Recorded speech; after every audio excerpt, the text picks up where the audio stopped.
네, 안녕하세요. 815 모니터. 오늘 아주 또 반가운 분을 모시고 아주 특별한 이야기를 나누도록 하겠습니다. 우리 증권계의 미래학자로 불리시고 이번에 수축사회라는 베스트셀러를 쓰신 전 미래에셋대우증권 사장이셨던 우리 홍성국 대표님을 모셨습니다. 안녕하세요. 안녕하세요. 홍성국입니다. 네, 반갑습니다. 네.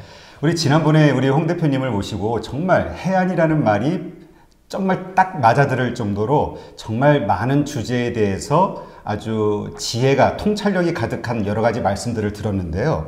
그 이후로 또 이렇게 많이 이 정치, 사회, 글로벌 이 변화가 크게 일어난 것 같아요. 네, 그렇죠. 예. 바로 어제 또 그 북미 네. 정상회담도 갑자기 있었고요. 근데 이제 가장 궁금한 게 저희 경제가 좀 어렵다 보니까 지금 미국과 중국과 이 패권 전쟁 이거에 대한 관심이 정말 높은 시점이거든요.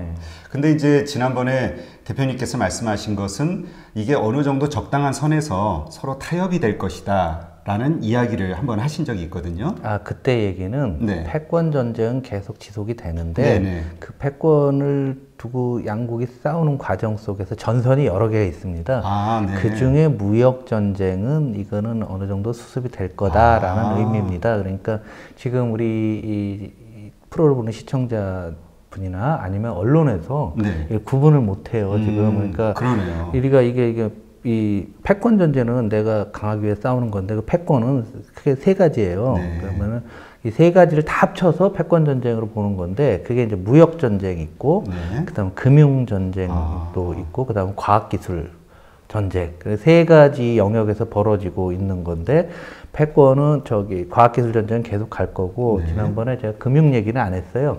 그런데 이제 금융은 너무 미국이 압도적이니까 뭐 얘기할 거리도 안 될 정도고요. 그러면 남은 게 이제 무역 전쟁인데 무역 전쟁은 이제 트럼프의 대선 일정이나 또 미국의 상황을 볼 때 잘 안 된다 이런 의미로 말씀드렸던 겁니다. 네. 아, 그러면 오늘은 그렇게 좀 무역전쟁, 그러니까 패권전쟁이라는 그 어떤 큰 기반 하에 무역전쟁과 금융전쟁, 그리고 과학기술전쟁, 이렇게 파트별로 좀 나눠서 이야기를 들어보면은 저희가 좀 완벽하게 이해가 될 것 같네요. 그럼 먼저 무역전쟁에 대해서, 근데 그 지난번 이렇게 무역전쟁에 대해서는 어느 정도 이렇게 좀 타협선이 나올 것이라고 말씀하셨잖아요. 그러니까 이제 그 방송을 본 분들 중에 어떤 이야기를 하시는 분이 있냐면은 결국은 미국이 이길 거 아니냐. 그러면 우리가 미국 이기는 쪽에 시작부터 붙어야 좀 피해를 덜 보지 않느냐. 이런 얘기를 하는 분들도 있더라고요. 아, 그거는 제 생각에는 거의 다 제 생각이지만은 잘못 생각하시는 것 같습니다. 이게 무역전쟁은 승자와 패자가 없습니다. 왜냐하면 그러면 세금을 지금 무역전쟁이 그 오사카 G20 회담에서 미국이 약간 양보하는 듯한 내용을 나왔잖아요. 예상했던 겁니다. 제 입장에서는. 그런데 그게 제 생각보다 좀 빨리 왔었죠.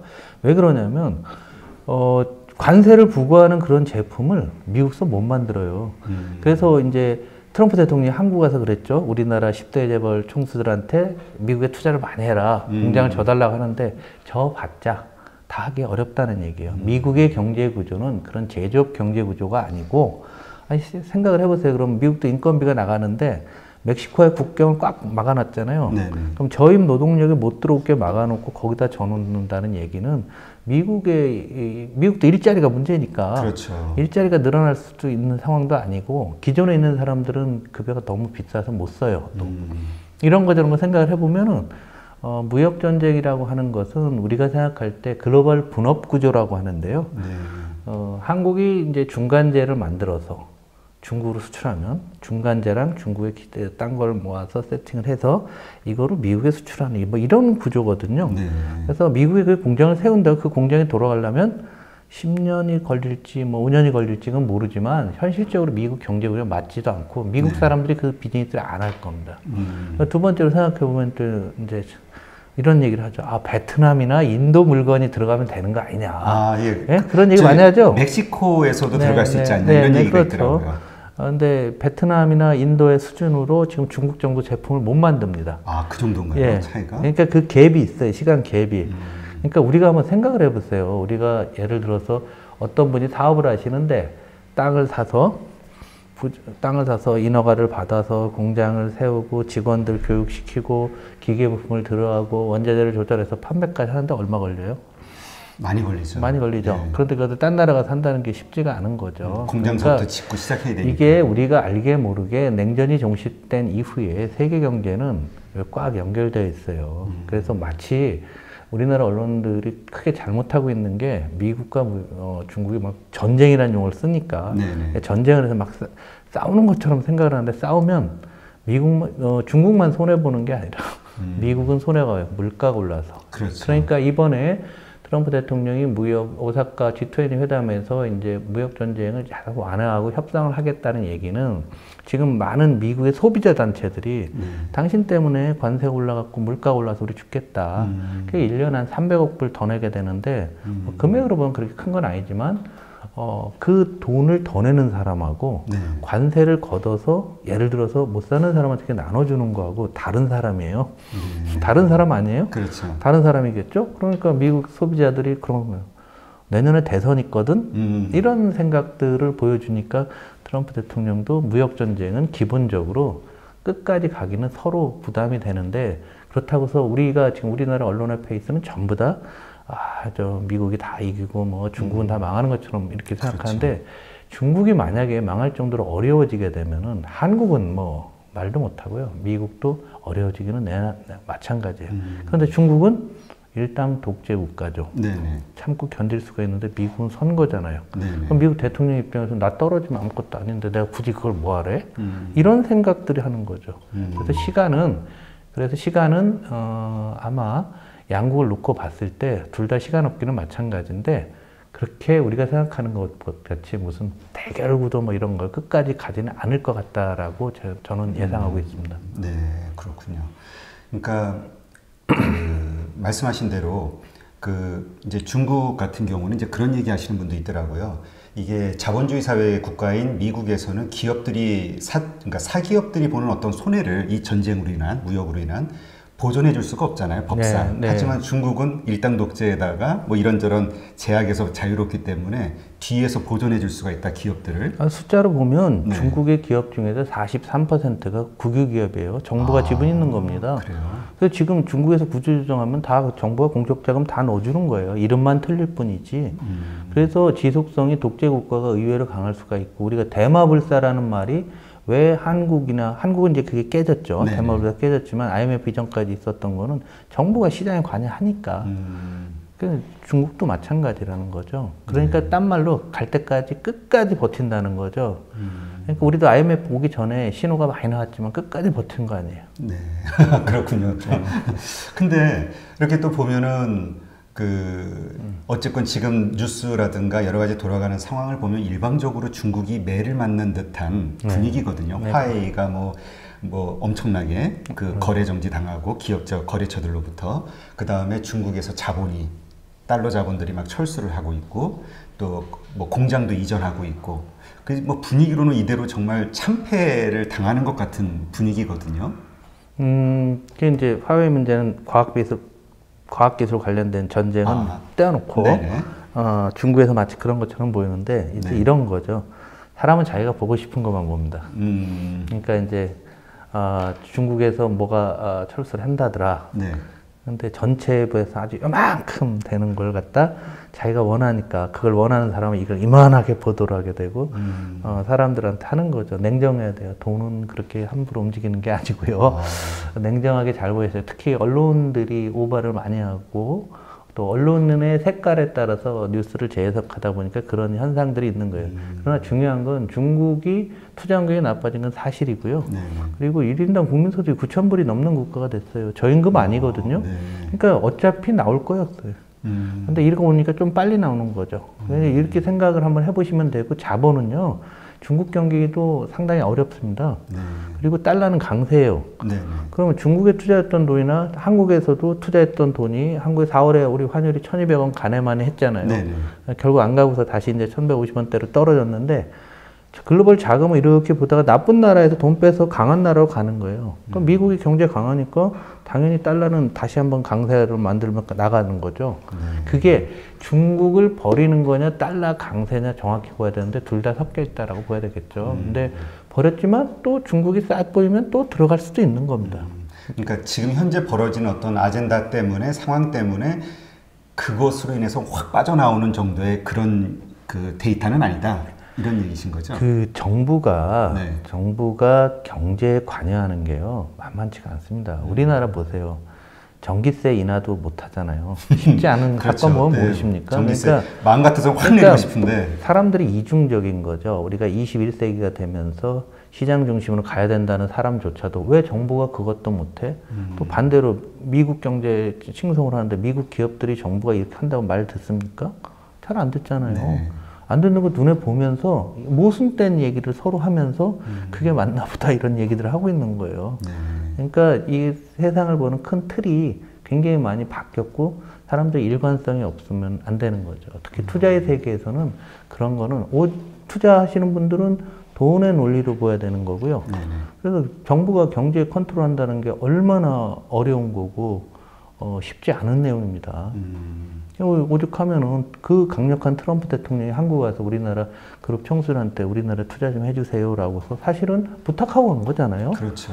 그러니까 다 위협할 줄 알았는데 위협이 아니고 칭찬해주면서 그 정도로 경제가 그 정권이죠. 그 정권이나 국가의 의지대로 그렇게 쉽게 가는 건 아니다. 그렇게 정리하면 될 것 같습니다. 네. 그러면 이제 무역 전쟁과 관련해서는 이제 이렇게 서로 좀 뭐 지루한 줄다리기 싸움이 좀 더 지속이 되다가 어느 선에서 이제 좀 적당한 선에서 마무리가 될 것이다. 이게 이제 그러면 이 양국이 패권 전쟁 하기 전하고 패권 전쟁 시작한 지 지금 따지고 보면 한 5년 정도 경과했어요. 우리한테 피부에 단 건 한 2, 3년밖에 안 되지만 그런데 굉장히 달라진 하나가 있습니다. 뭐냐면 그 이전의 세계 질서는 세계화라 글로벌리제이션 많이 들어보셨을 텐데요. 세계화 플러스 신자유주의, 네오리버럴리즘이라는 거죠. 세계화는 전 세계적인 차원에서 신자유주의, 국가가 경제에 개입하지 마라.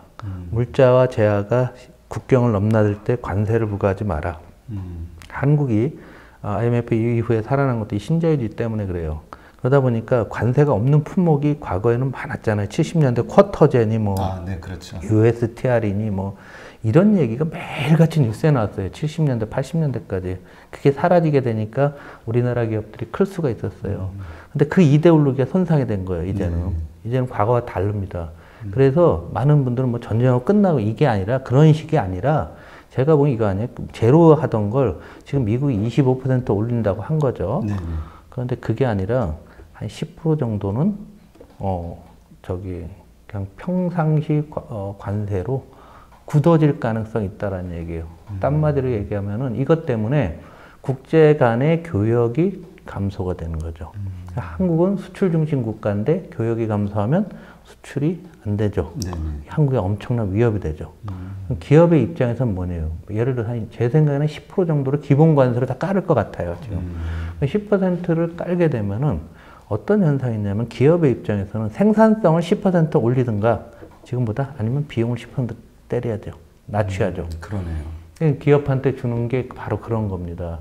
그러니까 기업들은 스마트 팩토리를 더 해야 될 거예요. 생산성을 높이고 비용을 줄이기 위해서. 예를 들면 이렇게 영향을 그렇게 보여야 되는. 그러니까 그 과거에 관세 제로였던 시대를 가지는 않을 것 같다. 이게 우리한테 주는 굉장히 중요한 위기라는 거죠. 근데 또 한편에서 보면은 그 요번에 보니까 EU하고 남미 몇 개 4개국인가요? 거기하고 이제 FTA 자유무역 협정을 맺었더라고요. 그리고 한국도 뭐 그러한 시도들이 여러 가지 있었잖아요. 중국을 또 기본으로 해서 하는 것도 있고. 이러한 노력과 지금 말씀하신 그러한 노력이 좀 상충되는 것 같은데. 상충되죠. 상충은 되는데 긴 그림으로 놓고 보면 글로 간다는 얘기예요. 지금 어느 날 야 오늘부터 전부 관세 올릴 때 이게 아니고 미국과 중국이 관세를 올리고 나서 그게 안정이 되면 다른 나라도 우리도 해야 되겠네. 왜냐면 그럴 거 아니에요? 중국 제품은 10% 주면 중국이 왜 EU한테는 너 10% 안 해? 한국한테는 너 왜 안 해? 중국은 또 그렇게 당연히 요구할 수 있는 권리가 있고요. 그러면은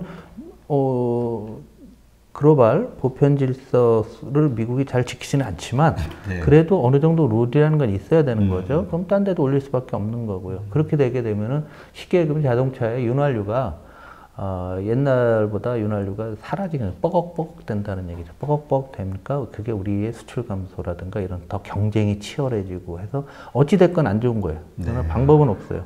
그러나 많은 사람처럼 뭐 하나를 다 뭐 애들 말로 그냥 완전히 굴복을 시키고 굴복시켜서 뭐 할 건데 어떻게 할 건데 굴복돼서 그럼 중국이 성장률이 마이너스가 나와가서 중국에 막 뭐 노사 문제가 발생하고 막 하잖아요. 미국도 좋을 거 하나도 없어요. 결국은 지금 세계 각국의 경제는 다 연결이 돼 있는 거죠. 네. 그래서 한쪽이 그렇죠. 무너지면 도미노 현상으로. 그거를 상호 의존적인 세계화라고 하는 겁니다. 사회과학에서. 그러니까 우리나라에서 언론이나 경제하는 사람들의 이 사회과학을 모르니까 마치 무슨 애들 게임하듯이 생각하는데 그러니까 게임 아니에요. 예, 그거는 자기 목숨이 달린 문제를 갖고서 어떻게 그렇게 뭐라고 해야 되나 무책임하게 보도하고 무책임하게 분석한다고 하는데요. 우리가 원하건 원하지 않건 간에 안 그러고요. 많은 분들이 뭐 중국이 졌으면 한다고. 네네. 심정적으로 어떤 역사관이라든가 어떤 그 민족 감정 이런 게 있는지 몰라도 기본적으로 미국을 응원하고 중국이 이번에 아주 그냥 이번 기회에 완전히 망해서 몇 개 나라로 쪼개지게 옛날 소련처럼 그렇게 되기를 바라는 분들이 의외로 많이 계시더라고요. 그거는 굉장히 잘못된 생각입니다.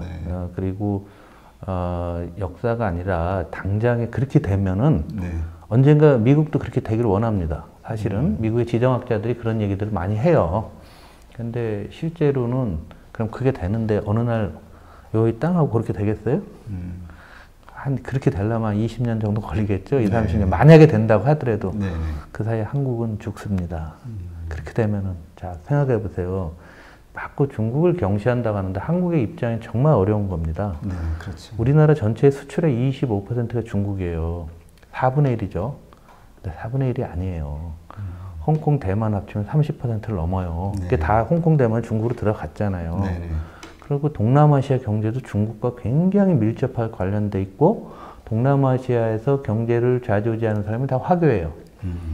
중국이요. 그게 끝이 아닙니다. 그 다음에 뭐가 되냐 얘기죠. 그 다음에 브라질이나 뉴질랜드나 호주나 중동 산유국이나 아프리카의 원자재 생산국도 잘 보시면 중국에서 생산하는 철강이 전 세계 절반을 생산해서 절반을 소비해요. 그런데 원자재를 수입을 하거든요. 호주의 BHP 바리톤이라는 회사에서 수입하고 철광석도 수입해요. 브라질에서 리오틴트에서 수입해요. 근데 중국이 다 무너지면 그런 거 수입 안 할 거 아니에요. 그렇죠. 호주 경제가 좋아지겠어요? 브라질이 좋아지겠어요? 그 나라들 입장에서는 아주 훌륭한 고객이네요, 중국이. 그럼요. 그런데 중동에서 그러면 유가가 뚝 떨어질 거 아니에요, 그러다 보면은. 지금 수요가 없으니까. 유가가 뚝 떨어지게 되면 또 어떤 문제가 있어요? 거기서 또 전쟁 비슷한 게 날 가능성이 높아지는 거잖아요. 그럼 미군이 또 참전할 거예요? 이걸 세계가 엮여져 있기 때문에 그렇게 하면은 우리나라 전체 수출에 미국 제외하고서는 뭐 우리나라 전체 수출 생각해 보면은 거의 다 연결이 된 거예요, 중국이랑. 중국이 그만큼 커진 거예요. 많이 일단 인정을 해야겠네요. 아니, 중국에서 가장 수입을 많이 하는 나라가 어딘지 아세요? 어디가 됩니까? 미국 아닌가요? 그러니까 지금 그런 생각을 갖고서 중국이 무너진다 이런 소리를 하고 있으면 안 된다는 얘기예요. 중국이 수입 제일 많이 하는 나라가 한국이에요. 아, 그래요? 네, 수출은 얼마 안 되지만 우리는 한국이 1등이에요? 네. 중국이요. 작년에 반도체만 3천억 달러를 수입했어요. 한국에서요? 아니, 세계 전체적으로. 한국에서가 800억인가 900억 달러가 반도체예요. 그런데 중요한 건 뭐냐면 중국이 작년에 그 원유 수입을 3,200억 달러인가 했어요. 반도체랑 비슷해요. 상상이나 가요? 왜 중국이 반도체 불기하는지 딴 숫자 하나만 보면 알 거 아니에요. 반도체를 얼마나 자기네 입장에서 하고 싶겠어요. 그러니까 반대로 중국이 어려워지면 우리나라 수출이 상당히 타격이 있겠네요. 상당히 정도가 아닌 거예요. 세계 경제 전체가 아주 그러면 뭐가 되냐면 그런 말씀 하시는 분 집값이 떨어져요. 세계 경기 나빠지니까 부채 위에 서 있으니까. 그러니까 한국이 함부로 얘기해서는 안 되는데 우리나라 이상한 사람들이 지금 되는 대로 막 얘기를 하는데 한국은 아무 말 안 하는 게 딱 맞아요. 이게 정말 어려운 거예요. 그 예전에 광해군 때인가요? 명청 교체 얘기할 때. 명청 때 정말 처신하기가 정말 어려웠잖아요. 양쪽의 얘기를 다 맞습니다. 들어줄 수도 없고 등거리 수도 아니 없고. 북한조차도 중국과 소련 사이에서 과거에 등거리 외교라고 아마 학교 다닐 때 배우셨는데 맞아요. 중국과 소련. 우리 그거밖에 할 게 없어요. 인정해야 돼요. 그러니까 가만히 있어야 돼요. 뭐 여기서 괜히 했다가 수출 안 되면 또 경제 나빠진다고 또 뭐라고 해 또. 아니 그래서 미국 편 들어서 미국 편 들었더니 경제 나빠진 거 아니냐 이거죠. 아니 사드로 그 사소한 요만한 사드 하나 갖고서 그 난리를 쳤는데 예?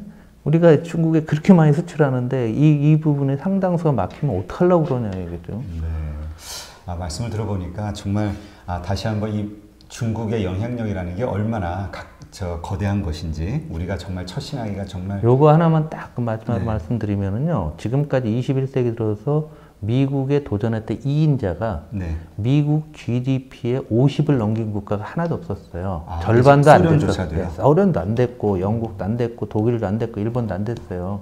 근데 지금 중국은 거의 80%에 육박합니다. PPP 기준, 그러니까 물가를 감안해서 GDP를 다시 하면 중국이 미국을 엎은 지 5년이 지났어요. 오히려 넘어섰다고요? 네, 그러니까 그런 거를 안 보려고 하는 거예요.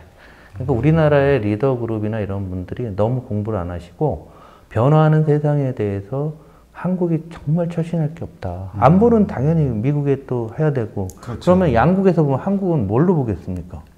진짜. 좀 이상하게 볼 거 아니에요. 박쥐. 아니요. 근데 우리 운명이 이렇게 제 생각에는 한 15년, 20년은 견제하지만 뭔가 결판이 나고 그때 되면 우리가 확실하게 입장 표명이 되는 거지. 그때 돼도 못할 수도 있어요. 참 우리가 참 처신하기가 참 쉽지 않겠네요. 하여튼 현명한 지혜가 좀 필요한 때인 것 같습니다. 네, 이 무역 전쟁. 그러니까 중국과 미국의 어떤 패권 전쟁이 지금 벌어지고 있는데 그 가운데서 큰 축을 하나의 축을 차지하고 있는 무역 전쟁과 관련해서 이렇게 한번 이야기를 나눠봤습니다. 또 다른 한 축인 그 금융 전쟁과 관련해서 한번 말씀을 나눠볼게요. 이것도 사람들이 잘못 생각하고 있어요. 마치 이것도 소설처럼 생각을 합니다. 1985년도에 프라자베라는 걸 통해서 일본과 독일이 환율을 거의 2배로 절상을 시켰습니다. 그런 다음에 한 5년 있다가 이제 일본은 버블이 붕괴됐죠. 그 다음에 독일은 굉장히 어려워서 독일병이라는 말이 90년대 나왔는데 독일은 사실은 또 통독도 89년 했단 말이에요. 외부적인 요인이 있어요. 그거랑 똑같이 생각하는 사람이 너무 많아요. 예, 맞아요. 절대 아니에요. 일본이 그랬던 것처럼 뭔가 중국도 이렇게 확 뭔가 무너뜨릴 수 있는 힘이 미국에게는 있다. 이렇게 생각하는 분들이 많더라고요. 네, 그러니까 정리해 드릴게요. 그게 뭐냐면 85년도 공부를 안 해서 그런데 일본이 환율이 쫙 되니까 우리로 따지면 지금 환율이 600원쯤 간 거예요. 순식간에 1년 만에 1200원 가도 600원 가니까 큰일 났다. 경기 부양해야 되겠다. 그래서 열도 개조론이니 해서 우리로 따지면 부동산 붐이 일어난 거예요. 여기서 일본 스스로 버블을 너무 많이 만들었어요. 그럼 86, 7, 8, 9년까지 4년간 그러니까 집값이 올라간 거, 땅값이 올라간 거, 부동산 가격이 올라간 거 플러스 주식 가격이 올라간 게 GDP보다 많았어요. 4년 동안. 이 얘기는 뭐냐면 일본의 전 1억 2천만 국민이 열심히 일해서 번 돈보다 땅값이랑 부동산 가격 오르고 주가 올라간 금액이 더 컸다. 그러면 일하겠어요? 그러게요. 일 안 해도 뭐 돈 그러니까 버는데. 기업들이 뭘 하냐면 투자를 안 하고 다 투기를 했어요. 투기를 해갖고 기업들이 주식 투자, 부동산 투기 엄청 했어요. 그 당시 우리나라 대기업들도 또 여기 덩달아서 우리나라 기업들도 투기를 많이 했죠. 일본에다가요? 아니, 한국 자체도. 그러니까 그 당시에 노태우 대통령이 80년대 말에 89년 같은데 토지 공개념 뭐 이런 게 나온 이유가 뭐냐면 기업들이 너무 많이 부동산 투자를 하니까요. 그러니까 제가 그 당시 회사 다닐 때 지점이 예를 들어서 50개다. 50개인데 이 중에서 우리 건물에 있는 게 몇 개냐. 우리 건물에 있는 게 비율이 60% 넘었다 그러면 좋은 회사. 30%면 나쁜 회사, 뭐 이런 적이었어요. 그러니까 일본이 그 당시에 엄청난 버블을 만들었고, 그러고 나서 수출이 계속 안 된 거죠, 수출은. 내수를 한다고 해서 그게 꺾여서 됐고, 독일도 어려워진 건 사실이고, 독일은 이제 통독이라는 걸 겪었기 때문에 독일은 대단한 나라예요. 어찌됐건 독일도 어려웠어요. 90년대 내내 안 좋았어요. 자, 그럼 이게 지금 중국에 되는 거냐라고 하는데요. 비교를 해보면 첫 번째로 그 당시 독일하고 일본을 합친 경제보다 지금 중국이 더 커요. 일단 사이즈가 더 크고 네. 두 번째는 이 양국이 무슨 생각을 했냐면 그동안에 참 전쟁에서 2차 대전 패전국이잖아요. 네. 얘들이 한 50년대 초반부터 경제개발하면서 미국 신세를 많이 봤죠.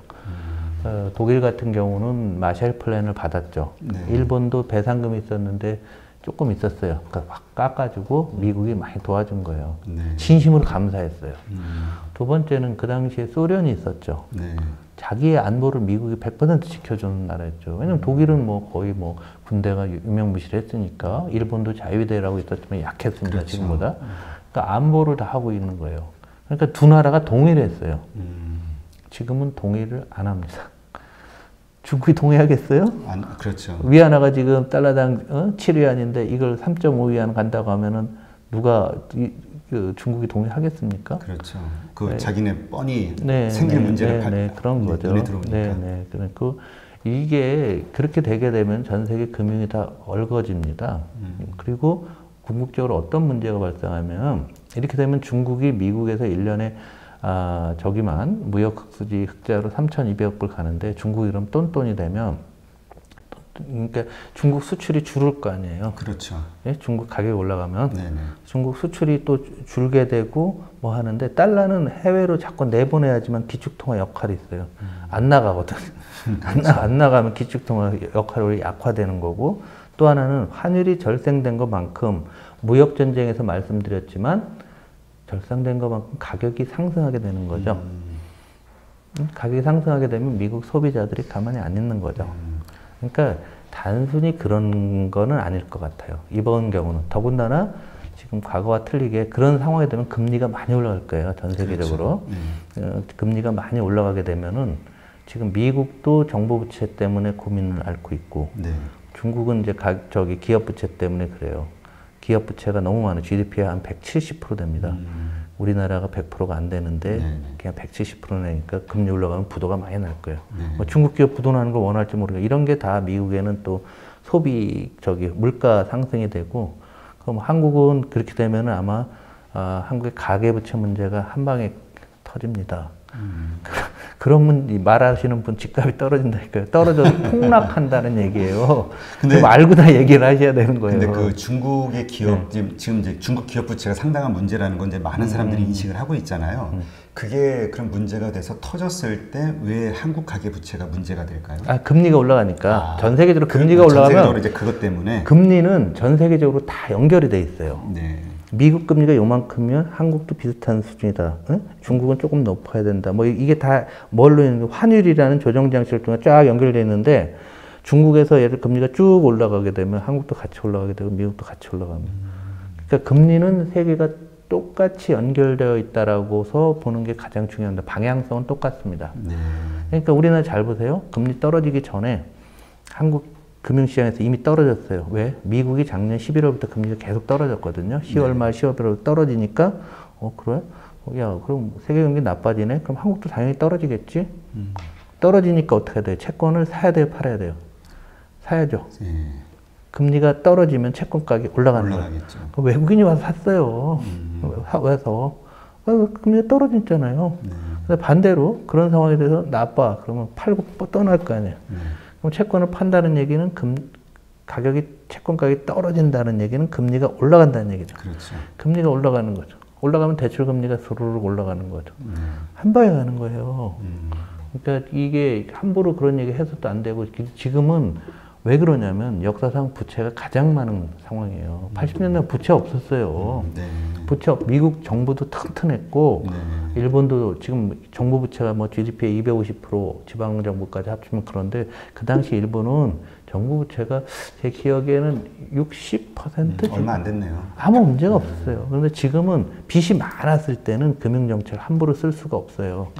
그러니까 미국에 FRB 있는 이사들이 바보도 아니고 또 그런 상황에 대해서 뭐 함부로 하지 않을 겁니다. 그러니까 뭐 대신에 다른 조치들이 있어요. 예를 들면 한국 사람 아무도 생각 안 하는 거예요. AML이라고 들어보셨어요? 아니요. 자금 세탁 방지 뭐 이런 거. 아, 자금 세탁 방지법은 얘기 들었어요. 네. 그게 간단한 것처럼 생각하는데 한국도 현금으로 거래할 때 2천만 원 이상 신고해서 지금 1,000만 원으로 바뀌고 있죠. 바뀌고 있는데 그게 단순히 현금 거래만 하는 게 아니에요. 의심 거래는 전부 신고하게 돼 있어요. 그런데 이게 금융자산만 그런 게 아니에요. 그걸 봐보면 FATF라고 국제 자본 세탁 방지 기구가 있는데 거기서 규정을 보니까 뭐 이런 게 있어요. 카지노에서 돈 왔다 갔다 한 거, 미술품, 식량, 원자재, 조세피난처, 로펌이 어디 가서 돈 벌어 왔는데 이게 자금 세탁 한 거냐 안 한 거냐, 이걸 갖고 꽉 주면은 중국이 엉성하잖아요. 그런 게. 아무런 금융거래도 못하게 할 거야. 제가 보면 나올 거야, 이건. 제가 아마 한국에서 처음 이 자리에서 얘기하는데 AML이라는 게 별게 아닌 것 같지만 난리도 아니죠, 해외에서. 그게 이제 국제거래 기준의 표준이 되고 그 다음에 그것을 중국에게 적용시킬 수밖에 없는 상황이 됐을 때 중국은 당할 수밖에 없다. 당할 수밖에 없죠. 굉장히 그 별거 아닌 것 같지만 이 불투명한 자금 거래 엄청 많은 거죠. 많죠. 옛날에 한국에 와서 뭐 시계를 팔도 끝까지 2천만 원짜리 시계 뭐 이런 얘기 들어보셨죠? 20개를 사갔다. 못 하는 거예요. 그 사람이 그렇게 하는 게 적발이 됐는데 신고를 안 하게 되면은 벌금이요. 빌리언이에요.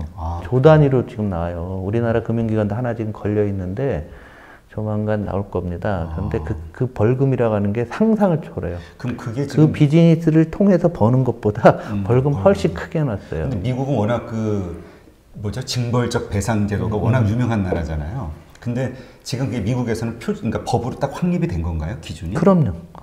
그걸 딴 나라들이 다 받아들이고 있고 한국도 가입돼 있습니다. 그렇게 하죠. 중국도.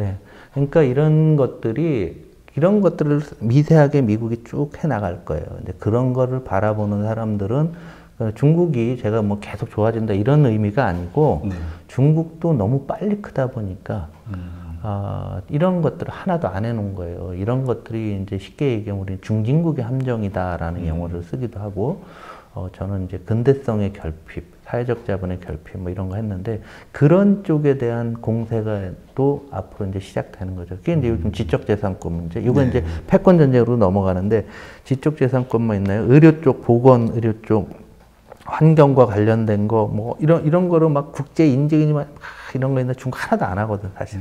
엉터리잖아요. 그렇죠. 그러면, 너 그거 했어? 니네 제품 수입 금지. 한 거예요, 수입 금지. 이런 식의 제재 조건이 굉장히 많아요. 그렇군요. 그래서 그런 것들이 전부 다 이제 중국에 영향을 주고, 그것이 경제에 영향을 주려고 하면 저는 한 10년은 이상 지나야 돼요. 지금 결론이 나지 않아요. 왜? 중국은 너무 강한 나라예요. 지금까지 미국이 싸워본 나라. 여기서 괜히 지금 미리 미국에 붙었다, 뭐, 중국을 뭐 경환시한다, 이런 소리 듣지 말고 가만히 있고 그냥 내가 내내. 그러니까 지금 정부가 화웨이 문제 나와도 아무 소리 안 하고 있잖아요. 기업이 알아서 할 겁니다. 그럼 기업은 뭐라고 얘기할 거냐면, 글쎄요, 정부가 지침을 주면은 거기 따르겠죠. 서로 그래 미루는 거예요? 그러면서 시간 벌고 아마 제재를 하면 한국이 세계 모든 나라 중에 제일 꽁지로 제일 마지막에 하면은 중국도 그래, 네 입장 이해할게. 대충 이렇게 되지 않을까 저는 이렇게 생각합니다. 그렇군요. 그러면 이제 이런 금융 문제와 관련해서 분명히 그 낙후돼 있는 곳이 중국이고 여러 가지로 이제 어려움들이 예상이 되는데, 그럼에도 불구하고 그 중국이 가지고 있는 패권 전쟁 중에 하나인 의미가 담겨 있는 그 기축 통화로 위안화를 만들어 보자. 이거에 대한 꿈을 계속 그 꿈은 없습니다. 이제 없어졌나요? 이제가 아니라 원래 없는데. 원래 없었어요. 그 숭웅빈이라는 그 학자가 화폐 전쟁이라는 책을 통해서 그러니까 없는 게 아니라 아직 그 수준이 안 돼요. 중국 지도부가 그렇게 그걸 모를 거라고 생각은 안 해요. 기축 통화가 되려고 하면 간단한 거잖아요. 자기 나라 돈이 자기 나라 밖에서 많이 써야 되잖아요. 그러려면 미국은 무역수지와 경상수지 적자를 통해서 해외로 돈을 어마어마하게 공급을 해놨어요. 그 돈을 돌아다니며 쓰는 거예요. 그러니까 기축통화 효과라는 게, 미국은 그렇잖아요. 자기네가 찍었는데 딴 나라에 줬다라는 얘기는 내가 돈이 나갔다는 얘기는 내가 뭔가 가져온 거잖아요. 자기네 입장에서 공짜로 가져온 거잖아요. 그 돈이 얼마인지 잘 몰라요, 지금. 얼마나 많은지. 근데 중국은 이 무역수지나 경상수지 다 흑자예요. 딴 나라 돈이 들어오야 돼. 그러니까 나가서 쓸 수가 없어요. 그러니까 10년 전에 수홍비가 그 얘기할 때 제가 웃긴다. 그건 아니다. 그래서 금융에서 되려고 하면은 중국이 1인당 국민소득 한국 수준은 돼야지. 돼서 이제 소비재 수입도 많이 해서 무역수지 적자가 나고 한 20년 지나야지 뭐 그런 얘기 하는 거지. 지금으로서는 아니다라고 저는 봐요. 근데 이제 그 화폐 전쟁이라는 책을 통해서 이제 오해를 할 수 있게끔도 했지만 중국이 펼치고 있는 여러 정책들을 보면 충분히 그런 의심을 살 만한 정책들이 있잖아요. 예를 들어서 뭐 상하이 선물거래소, 그 원유 선물거래소라든가. 근데 이제 세계적으로 여러 곳에 있기는 하지만 전부 달러가 기축으로 해가지고 거래가 되는데 상하이 그 원유 선물거래소 같은 경우는 위안화로 하게끔 돼 있잖아요. 그리고 참여국들을 자꾸 늘려가고 있고 이런 행동들 자체가 달러화에 대한 도전이 아닌가 이렇게 충분히 의심을 받을 수 있지 않을까요? 그러니까 중국이 그동안에 미국에 도전했던 국가 중에서 제일 큰데 그 GDP로만 놓고 보면 미국과 상당히 거의 유사해진 상태에 왔잖아요. 일정 부분 그런 짓을 할 거예요. 그 지시라기보다도 이제 그런 시도들은 당연히 하지 않겠어요? 나는 언제까지 자기네 어떤 가치를 그렇죠. 그리고 뭐 예를 들어서 저는 이런 생각도 해보는데 암호화폐가 정말 광범위하게 사용된다. 블록체인 기술하고 함께. 그렇게 되면은 이 기축통화가 어떻게 될까 이런 고민들을 해봐요. 그래서 저는 암호화폐에 대해서 그렇게 그 보조 수단이 되지 주요 화폐가 되기는 어려울 것 같다는 생각도 이게 기축통화 문제인데 미국이 지금 FRB가 아무 소리를 안 해요. 이 부분에 대해서. 이걸 막아야 되나 말아야 되나 암호화폐에 대해서 자기도 잘 모르는 것 같아요. 이게 기축통화에 어떤 영향을 줄지는 사실 아무도 모르거든요. 근데 이걸 더 많이 쓴다고 하게 되면 이제 기축통화라는 개념이 사라질지도 모르는 거죠. 그런데 이런 것도 있어요. 한번 그런 것들이 일본이 그러니까 80년대 말에 막 자기네 막 좋아지고 금융 주가가 올라가고 그때 일본 시장 퍼가 80배까지 가요. 퍼가. 네?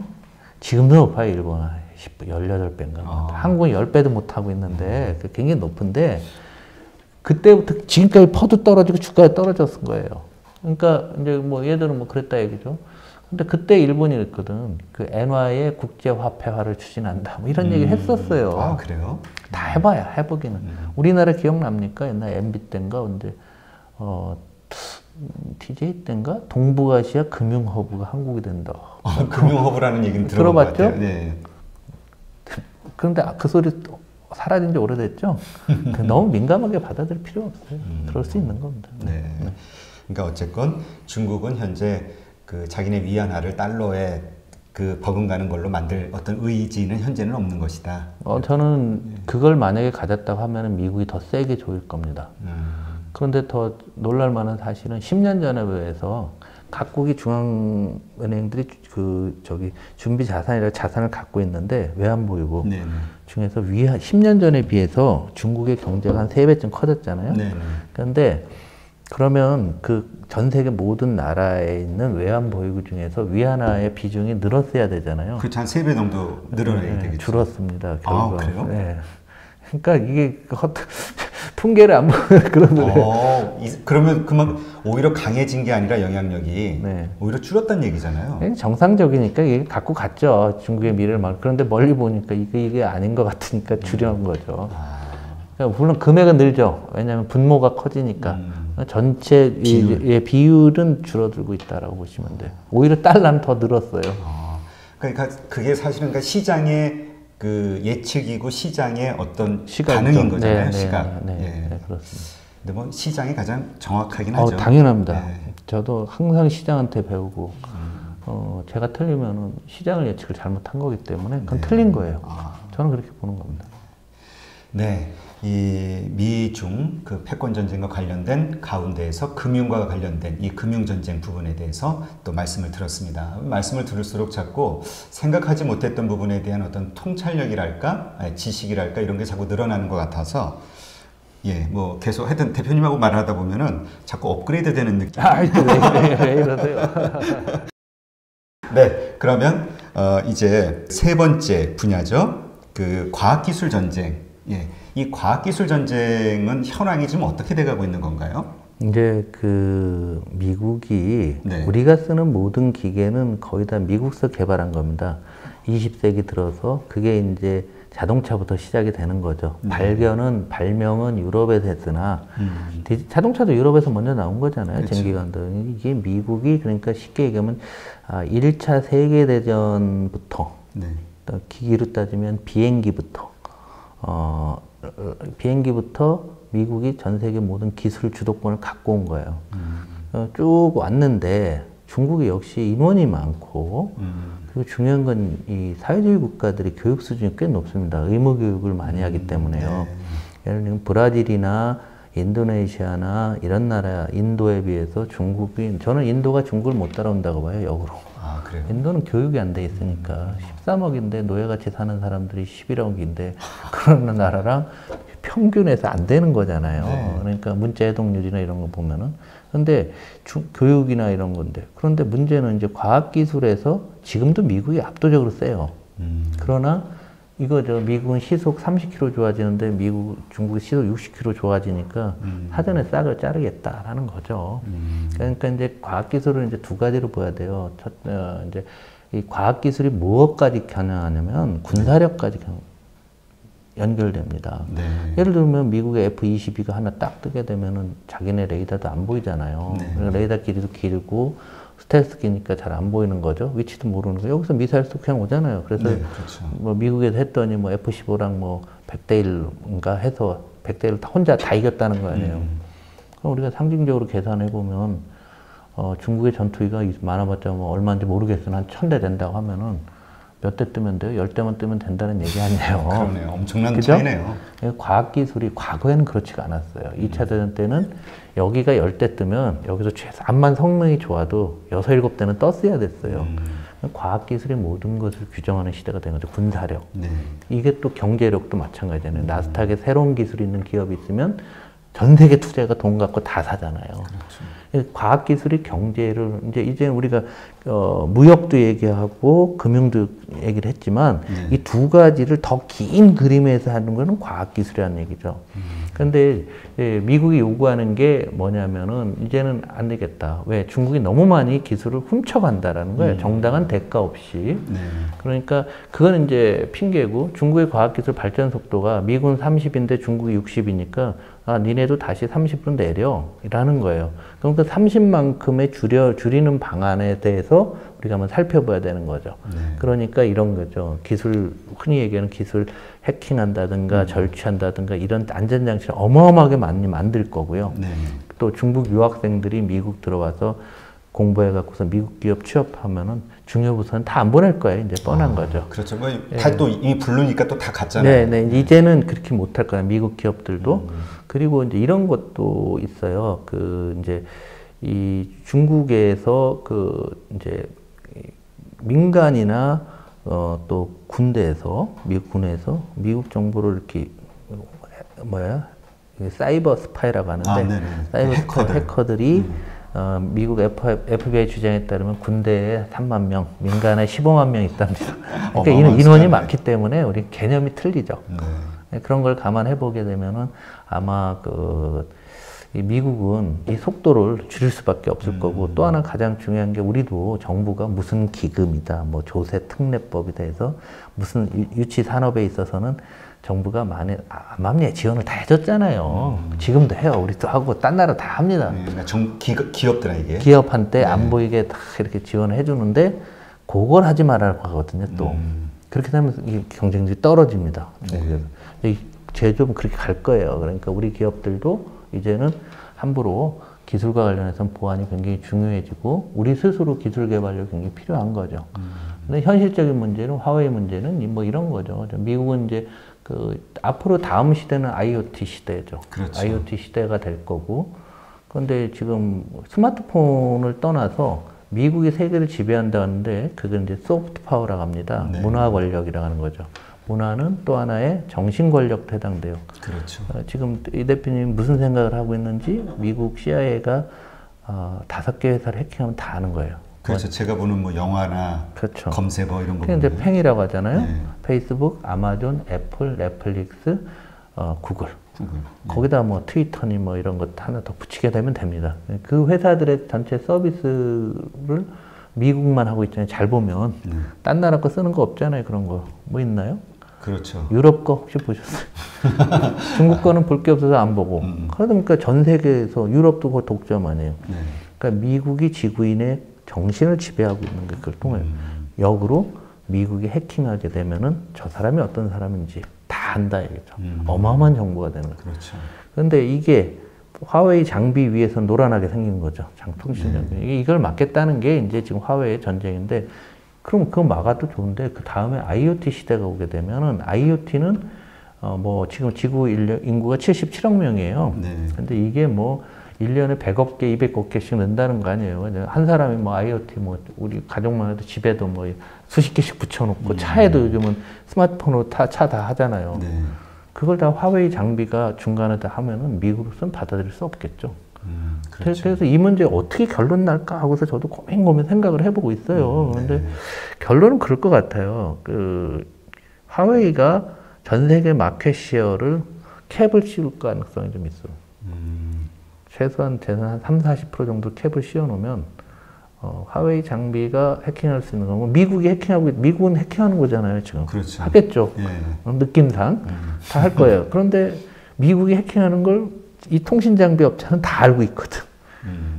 그러니까 통신 장비뿐이 아니잖아요. 지금은 예를 들면 이것도 아잖아요. CCTV도 중국제 안 하는 거예요. 화웨이만 한 번. 그 다음에 보안 있죠. 지문 인식이니 뭐 이런 거. 이것도 중국 제품 못 쓸 겁니다, 앞으로. 우리 기업들도 다 아마 빨리빨리 바꿔야 될 거예요. 그러니까 이게 미국만 아는 거였는데 중국이 다 알으면 안 되겠다. 거기다가 IoT가 오면 이게 수백억 개, 수천억 개로 앞으로 늘어날 건데, 늘어나면 이런 거 있잖아요. 영화 보면은 테러리스트가 차를 해킹해갖고 내가 운전하는데 운전이 안 되고 갑자기 앞에 트럭 오는데 정면 충돌을 시켜서 막 테러를 하는 영화 보셨을 텐데, 그게 중국만 가능해지죠. 그게 이제 하드웨어를 갖고 있기 때문에. 그렇죠. 그러니까 미국의 입장에서 안전과 관련되죠. 여기서 미국은 저는 양보가 쉽지 않을 거라고 봐요. 그래서 오사카 정상회담에서 미중 무역회담에 대해서는 예상대로 저는 뭐 어느 정도 수순을 밟아갈 거라고 보고, 내년 초 정도 되게 되면 안정이 될 거로 보는데, 이 문제는 계속 끌고 갈 가능성이 크다. 화웨이와 관련된 문제요? 더 넓게 과학기술과 관련된 문제는 민주당 정부도 이거는 양보하기 어려울 거다라는 생각이 들어요. 미국 입장에서는 이제 무역이나 금융은 금방금방 효과가 나는 건데, 과학기술은 효과가 이게 5년 후, 10년 후에 나는 거잖아요. 그러니까 지금 IoT 시대가 오지도 않았는데 지금 미리 준비하는 거잖아요. 한번 보시면, 그럼 10년 후에 미국 패권이 유지가 돼야지만, 특히 과학기술 패권이 유지돼야지만 금융에서도 기축통화 효과를 노릴 수가 있고, 무역에서도 중국 보고 너 세금 내라. 이 삼위일체로 돌아갈 수가 있는 거죠.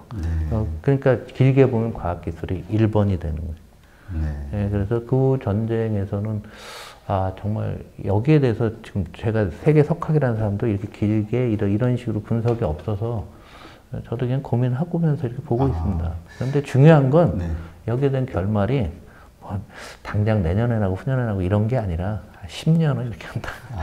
그러면 계속 이렇게 뭔가 제재 조치를 취하면서 적당히 뭐 조금 풀어주고 이번처럼 뭐 일부 부품에 대해서는 거래할 수 있다 뭐 이런 식으로 그런 거야. 이런 식으로 끌고 간다. 그러니까 단계적으로 우리 북핵 협상하는 거랑 비슷할 거예요. 하나 해주면 하나 하고, 하나 해주면 하나 하고, 하나. 그런데 그런 사이에 중국의 과학기술 발전 속도가 둔화되겠죠.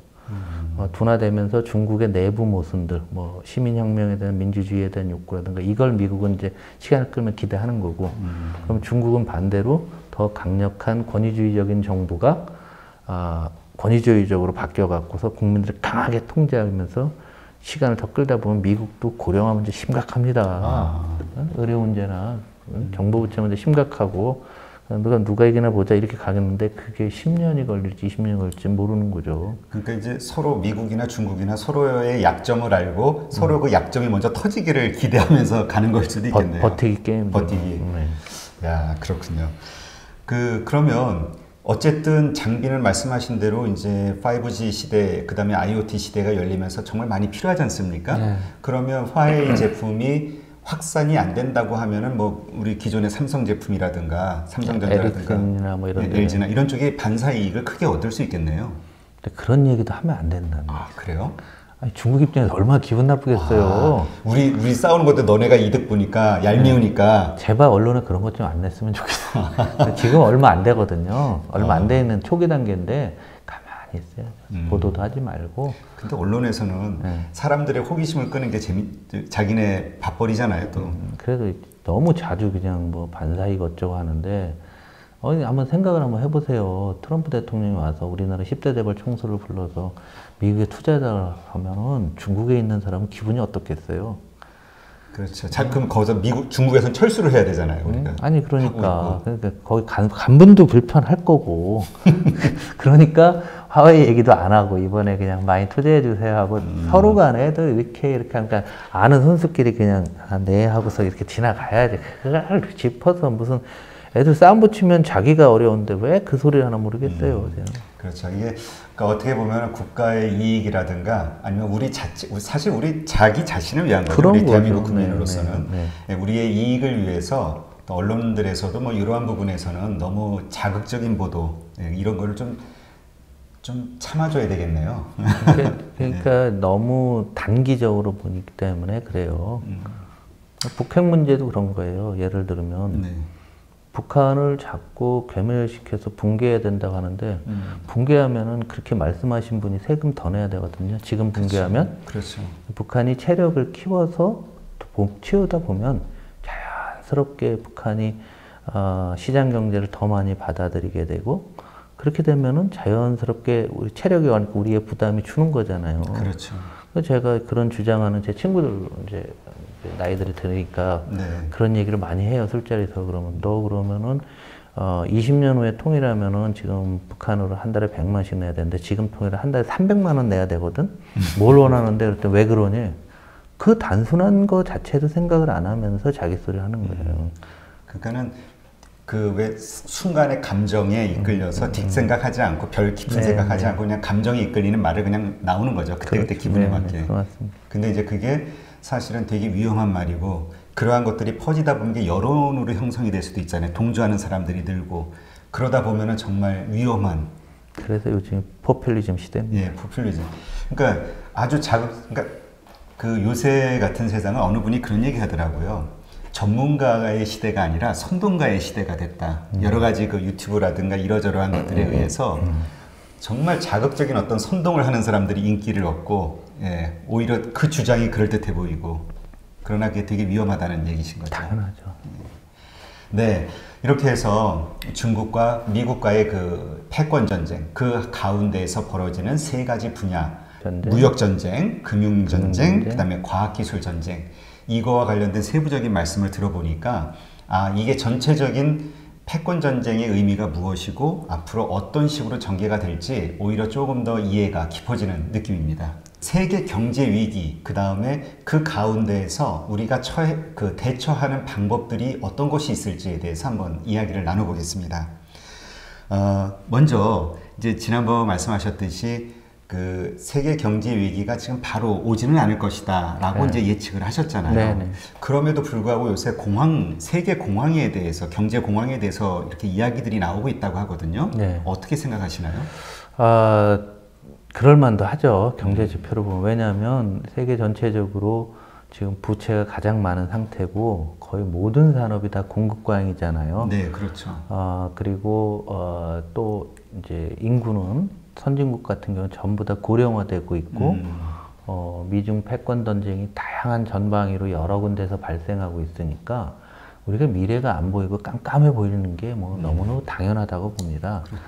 그래서 많은 사람들이 이거 이대로 그냥 한 번 더 우리 쉽게 얘기하면 옛날 IMF 같은 거 또 오는 거 아니야? 이런 그렇죠. 얘기들을 제가 참 많이 들어요. 근데 올 환경은 충분히 됩니다. 환경은 되고 우리나라보다도 이제 이거는 항상 전 세계가 연결되어 있다고 생각해야 돼요. IMF는 한국의 위기였는데요. 2008년도에 9월에 리만 브라더스가 불어났을 때는 전 세계가 동시에 겪었어요. 그렇죠.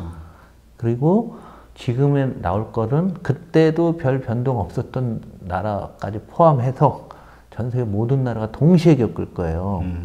이 말을 뒤집어서 생각을 하면 한국은 참 나름대로 잘했는데 해외가 나쁘면 우리도 같이 끌려간다. 이게 굉장히 어려운 세계화 효과입니다. 네. 그리고 세계 경제가 연결되어 있기 때문에 우리가 이걸 부인하고 뭐 거부할 수가 없어요. 그렇죠. 그러나에도 불구하고 심한 분들은 뭐 2019년 하반기에 온다는 사람 꽤 많습니다. 네. 내년 초에 온다는 사람도 많고. 예, 그런 얘기 있어요. 네, 저는 그건 아니다라고 봐요. 왜 그러면 몇 가지 이유가 있는데요. 이제 그런 이유에 가장 중요한 건 첫 번째가 부채를 감내내기 어려울 정도로 세계에서 가장 많다. 이거는 뭐 각국 정부가 전 세계 지구가 부채 위에 있다고 생각하세요. 네. 그런데 이게 항목만 틀려요. 유럽 국가랑 일본, 미국은 정부 부채, 중국은 기업 부채, 한국은 뭐겠어요? 가계부채. 이렇게 캐나다는 뭐 가계부채. 캐나다도 가계부채. 그다음 호주 가계부채. 뭐 이런 국가별로 다 이런 거예요. 그러니까 이게 GDP 대비 비율로 보면은 다 레코드 하이예요. 뭐든지 어느 나라나 그 레코드 하이가 뭐 5년 내 하이, 10년 내 하이가 아니라 그 나라가 생긴 이래로. 우리는 단군 할아버지 이후로 제일 많고 미국은 조지 워싱턴이 이후로 제일 많고 서양은 아담과 이브 이후 제일 많고 이렇게 생각하시면 간단해요. 네. 그러니까 빚이 많으니까 이게 빚이 많은데 돈 갚으려는데 경제가 잘 안 되는 거죠. 네. 그래서 왜 안 되는 이유 제가 수축사회라는 책에서 계속 하는 건데요. 안 돼, 이제 일단 빚이 가장 많다. 그리고 모든 산업이 4차 산업혁명 때문에 생산성이 증가해서 너무나 공급 과잉이 많잖아요. 그렇죠. 이게 우리 자영업의 위기 본질도 공급 과잉인 듯이 그렇죠. 너무 많았어요. 이게 모든 게 공급 과잉이에요. 공급 과잉이 되다 보니까 어쩔 수 없는 거죠. 경제가 좋아질 리가 없죠. 이게 누적되어 있는 거예요. 그래서 저는 이런 것들, 흔히 얘기하는 IMF와 같은 그런 것들은 한 2025년 이때쯤 되면은 전 세계적으로 올 거다. 한국만 봐서는 안 돼요. 이건 더군다나 계속 말씀드리지만은 한국만 봐서는 안 되니까 그러면은 지금 당장 나오는 거냐? 그러니까 아니다라고 보는데 그 이유가 첫 번째가 아직 금리를 낮출 만한 여력이 있어요. 근데 미국도 지금 정규금 벤치마크 금리가 한 2% 정도니까. 이거 지난번 금융위 났을 때 2008년도에 제로까지 갔었잖아요. 네, 그렇죠. 2% 남아있고요. 우리나라는 뭐 제로 거기를 안 가봤었는데 그러니까 우리나라 아직도 체력이 있는 거예요. 그런데 이번에 나빠지면 한국도 금리 낮추겠죠. 지금 이주열 총재도 낮춘다고 얘기를 했어요. 금리 어느 나라 다 낮출 수 있고요. 그 다음에 미국이 양적 완화했다가 돈을 걷어들였습니다. 일정 부분. 4조 4천억 갔다가 지금 한 3조 8천억쯤 되나? 그러니까 조금 있는데요. 그거를 풀어서 해줄 수가 있는 부분들이 있습니다. 우리나라는 양적 완화 10원도 안 했죠. 하면 돼요. 우리도 할 수 있는 거예요. 국가 재정도 한국이나 미국이나 독일이나 이런 나라, 그러니까 스페인이나 뭐 그리스 이런 나라들, 일본 이런 나라는 풀 수가 없어요. 그렇지만 다른 나라들이 재정을 좀 풀 수 있다. 그 다음에 많은 금융기관들이 이런 생각을 하죠. 이 부채가 자기 회사가 은행이 생긴 이래로 은행 입장에서는 가계부채가 너무 많으니까 겁이 나는 거죠. 대선 충당금 같은 거 무진장 많이 쌓아놨어요. 그래서 지금 우리나라 은행들이 특히 굉장히 건전해졌어요. 왜냐면 언제 겁먹어 한두 번 당한 게 아니거든요. 우리 뭐 IMF 당했죠. 그 다음에 카드채 때 또 당하고, 글로벌 금융위기 때 또 당했죠. 그러니까, 그리고 은행 망하는 걸 봤잖아요. 옛날에 기억나시나요? 동화은행, 대동은행, 기억나요? 그렇죠. 한일은행, 한일은행, 그렇죠. 지금 젊은 사람은 모를 거예요. 20년 됐으니까. 그 당시에는 최고의 은행들이었는데. 그러니까 그때는, 은행도 부도날 수 있네, 이런 거. 그걸 다 겪은 분들이에요, 지금. 의사결정권자. 미국은 안 그래요? 미국의 리만 브라더스는 부도났습니까? 시티도 맛이 갔죠. 시티뱅크도 사라진 게 많아요. 미국에도. 그러니까 준비들을 철저히 하고 있고요. 그 다음에 각국 중정부에서 규제를 또 어마어마하게 많이 해놨어요. BIS 비율에 너무 많아갖고 제 기억도 못할 정도예요. 규제들을 많이 해놓다 보니까 그때는 파생상품 거래가 굉장히 많았는데요. 다 줄이고 있어요. 이런 상황이고 아직 특히 중국 같은 데가 결정적으로 아무나 중국의 국가 재정이 튼튼하거든요. 그래요? 예, 재정이 아주 좋기 때문에 돈 쓸 여력이 좀 있어요. 아직도. 몇 년 써먹을 돈이 있는 거예요. 그러니까 지금 당장은 아닌 것 같다. 그런데 왜 사람들이 이렇게 공황이 오는 것처럼 나오느냐는 그거는 4차 산업혁명이 기존 산업을 파괴하는 거랑 이 공황적인 상황, 부채라든가 공급광이 결합이 된 거예요. 지금 상황이 너무나 안 좋다라고. 그러니까 지금 현재 이미 위기가 시작이 됐는데 왜 안 오냐는 거죠. 바로 올 건데. 그러면서 강남 집은 사잖아요. 그러게. 뭐 다시 회복하고 있다고. 금리가 떨어지니까. 부동산도 금리 노름이니까요. 이제는 부동산이 수급보다는 금리 노름이거든요. 금리가 떨어졌잖아요. 미국채 금리가 3.3 가던 게 2% 되니까 한국도 떨어지니까 그냥 올라가는 거예요. 그러니까 우리가 생각해보면 IMF 되기 전에 이런 얘기를 많이 했죠. 위기 아니다. 위기 아니다. 맞아요. 근데 왔죠? 사람들 아닌가 보다. 왜 그런 걸 겪어보지 않았으니까. 그렇죠. 지금은 사람들이 다 온다고 생각해요. 나름대로 준비를 하는 거죠. 한국만 그런 게 아니라 딴 나라들도 위기를 굉장히 많이 인식하고 있어요.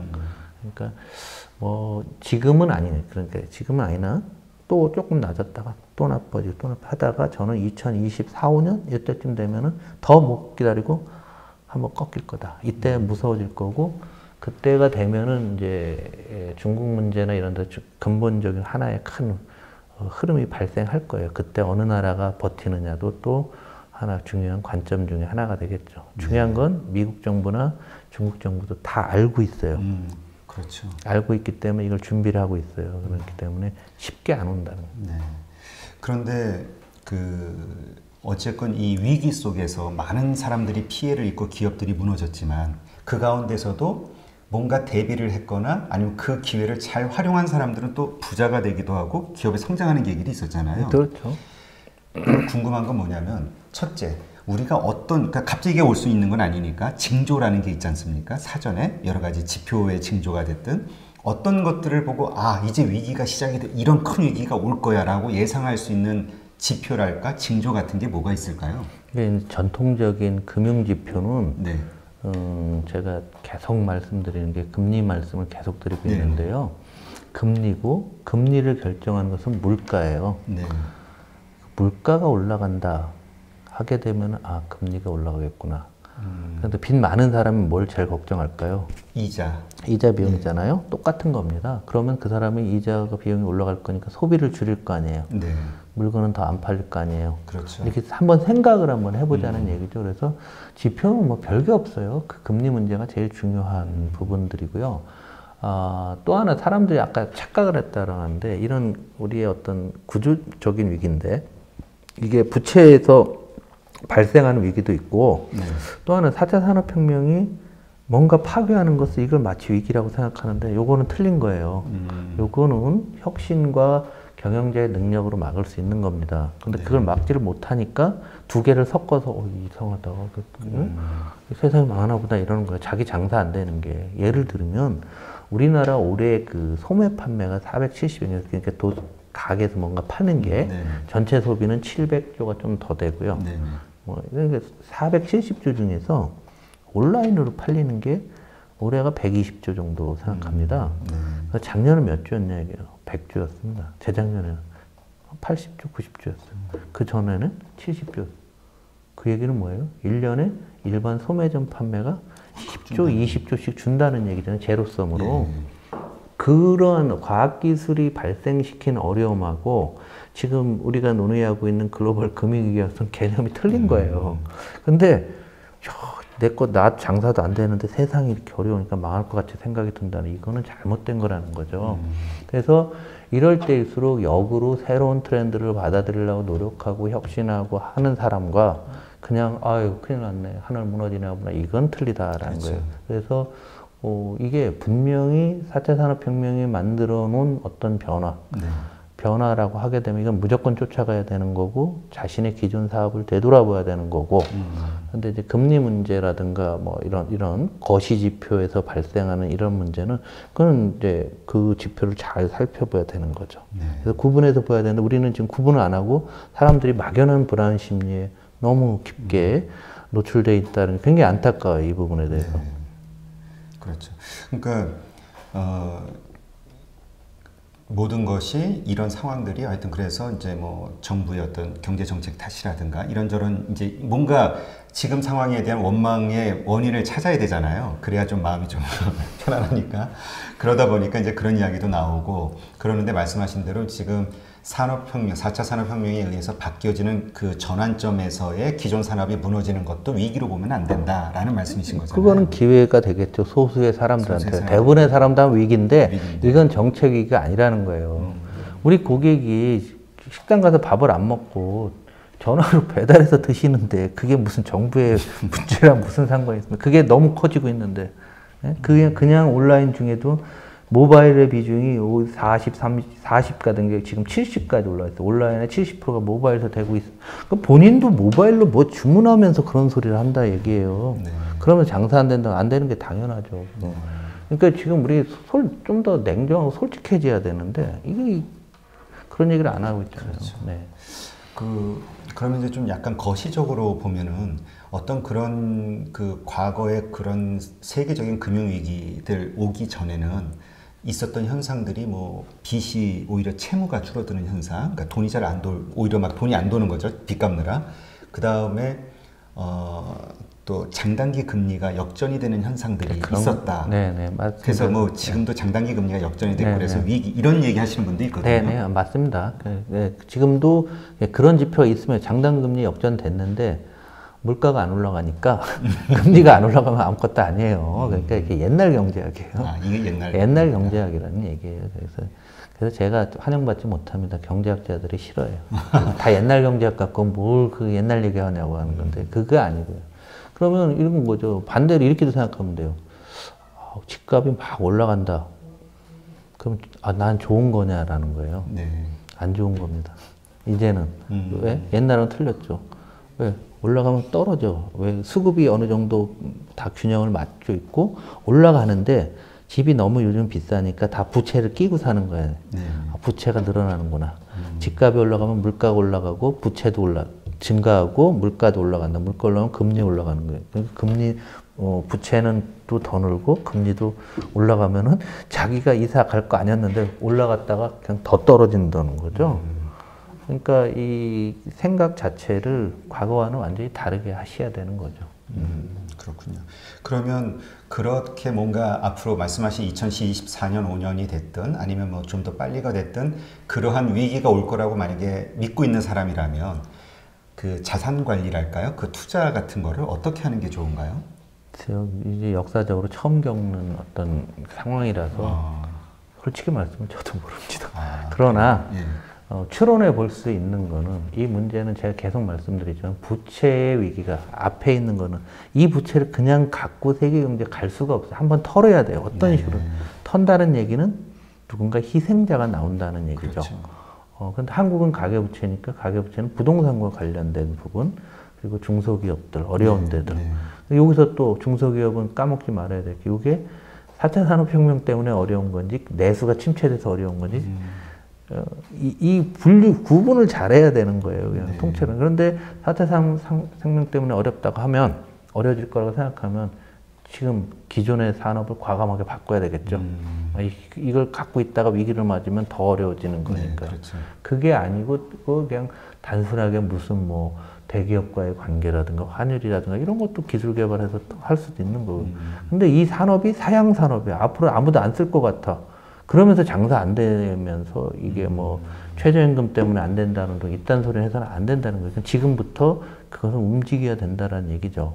그래서 이 구분을 잘 하자는 게 첫 번째로 이게 전체적인 글로벌 금융이 어려워서 그 글로벌 경제가 어려워서 내가 어렵다고 하면 모두가 겪는 거잖아요. 그럼 그런 위기가 오는 방법은 간단하잖아요. 이 위기의 본질은 분명히 부채 위기가 될 텐데 빚을 미리 줄여놓아야 되겠죠. 그죠? 그리고 현금을 많이 가져가야 되겠죠. 기업하는 사람이건 투자하는 사람도 마찬가지라는 거예요. 반면에 그게 아니고 새로운 투자처를 찾고 4차 산업혁명 관련되고 왜 누가 가도 이쪽은 더 발달하고 시간이 지나면 까놓고 얘기하면 온라인이 더 확대될 거 맞는 거 아니냐 이게. 최근에 바이오 어렵지만 언젠가 시간이 지나면 임상 3상 성공하는 회사들이 줄줄이 나올 거고 그렇죠. 그렇다고 생각하면 이런 위기 때 오히려 그런 사람들 거기다 더 투자를 늘려야 되는 거고 정부도 정책 자금 더 늘려줘야 돼 그쪽은 늘어날 수밖에 없어요 그런 그렇죠. 대로 네?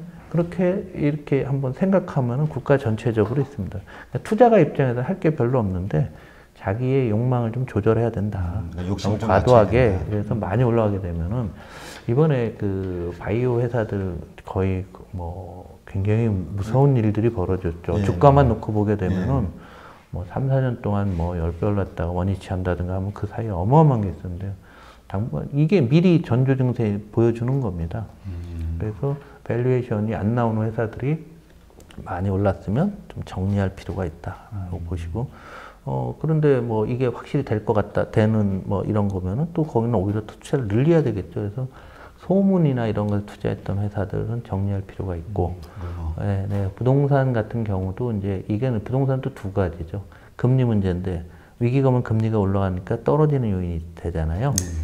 한 5년을 놓고 5년, 7년을 놓고 봤어요. 떨어지는 요인은 되는데 반대로 떨어졌을 때 핵심 지역은 안 떨어지거나 오히려 올라갈 때는 더 많이 올라갈 수도 있어요. 그러니까 이게 요즘 보면은 이제 그런 거죠. 투자할 때 집중 투자한다고 해서 주식 투자하면 제일 비싼 것만 하는 사람도 있어요. 맞아요. 전에서. 네. 어떤 사람은 그게 비싸니까 비싸서 안 사는데 이게 보통 그렇죠. 보니까 실패하는 사람들의 특징이더라고요. 네, 맞아요. 그러니까 뭐 이런 거죠. 1등. 네, 부동산도 마찬가지로 1등 지역만 뭐 이런 위기가 왔을 때 사기 위해서 현금을 마련해 둔다든가 뭐 이렇게 해야 되지 않겠는가 싶습니다. 네. 아, 그렇군요. 혹시 그 금에 투자해야 된다, 그러니까 현물 혹은 달러화를 미리 좀 비축해야 된다. 특히 달러화에 대한 이야기가 좀 많이 있거든요. 네. 그거에 대해서는 어떻게 생각하세요? 아, 일단 금은 저는 금을 좀 딴 사람한테 인정 안 하거든요. 네, 아니 암호화폐 투자하는 사람이 암호화폐로 돈 벌어갖고 금을 산다라는 사람도 있어요. 네. 굉장히 말의 모순이죠, 그거는. 금은 계속 채굴이 되는 거죠. 네. 근데 금값이 잘 뭐 항상 안전자산이라고 생각을 해왔는데 지금 21세기거든요. 저 같은 경우는 금 하나도 없어요. 제 몸이나 뭐나. 아, 그래요? 네. 뭐 이런 걸 왜 하나 모르겠어요. 먹는 것도 아니고 배도 안 부르고. 그 여성들은 좋아하잖아요. 저희 안 신고도 아무것도 없어요. 뭐 반지도 하나 없고 시계도 이런 거 뭐 기어 이런 거 타고 다니고. 우리는 그런 거랑은 전혀 이제 자기 철학이거든요. 네. 그런데 일반인이 그렇게 생각하니까 그런데 조언한다 하면 위기 오면 금값이 떨어지지는 않을 겁니다. 앞으로 국제 정치적인 위기라든가 경제적인 위기는 불가피하기 때문에 금에 대한 수요는 있겠지만 그렇게 많이 가지는 않을 것 같다라는 거죠. 그리고 지난번에 이제 2008년 금융위기 전에 똑같이 금 사재기 열풍이 불었었어요. 제가 아는 제 후배들하고 같이 얘기하면서 금에 투자를 해서 자기 집 단독을 사는데 마당에 묻고 콘크리트로 발랐다. 왜냐하면 중간에 자기가 마음이 흔들려서 뭐 그런 친구도 있고 그랬어요. 그런데 웃고 말았는데 결국 뭐 크게 이익을 본 적은 아닌 것 같고요. 앞으로 세상이 고정자산보다는 실물자산, 고정자산보다 유동자산, 금융자산 중심으로 흘러가는데 그만 사고 그러면 그 당시에 4차 산업혁명 관련주 샀으면 훨씬 많이 벌었겠죠. 그러니까 가치가 있는 거죠. 금은 아닌 것 같고 달러는 생각하기 나름인데 약간은 갖고 있는 게 좋아요. 그러나 이게 뭐 한국 사람 입장에서 생각을 해보면 글로벌 기축통화니까 일부 있으면 되는데 한국의 환율이 결정적으로 나빠질 가능성은 제가 보기엔 아직은 없어요.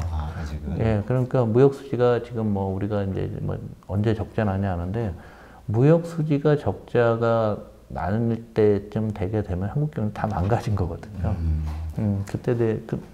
그런데 그렇게 될 것 같지 않거든요. 그리고 뭐 1,200원, 올해도 했는데, 올해도 상당히 상황 안 좋은 상황에서도 1,200원대에서 지켜냈거든요. 그리고 우리는 남북 관계가 좋아지고 있는 게 있어요. 그렇죠. 남북 관계 좋아지고서 전쟁의 위협이 사라졌다는 그 자체 하나로만도 환율의 강세 요인이 있습니다. 그런데 한국 사람은 자기 재산을 관리하면서 너무 해외로 안 나가 있어요. 100% 국내 자산인 분들이 거의 한 99% 될 겁니다. 인원으로 따지면. 요즘 와서 해외 투자를 좀 하시고는 계신데, 그걸 단순하게 이제 자기 재산 중에서 일정 부분 분산 투자라는 개념으로 해야 되는 거고, 그걸 일단 달러로 바꿔야 뭔가 하니까. 그렇죠. 그리고 투자의 관점에서 이렇게 한번 생각을 바꿔보시면 어떨까 싶어요. 4차 산업혁명이 오는데 한국이 다 하는 건 아니에요. 한국이 잘하는 거는 IT 몇몇 기술밖에 없거든요. 그러면 야, 저게 굉장히 좋은 기술이 있다는데 나 저거 살려면 어떻게 해야 돼? 미국 가서 사야죠. 나스닥 가서 사야 될 거 아니에요.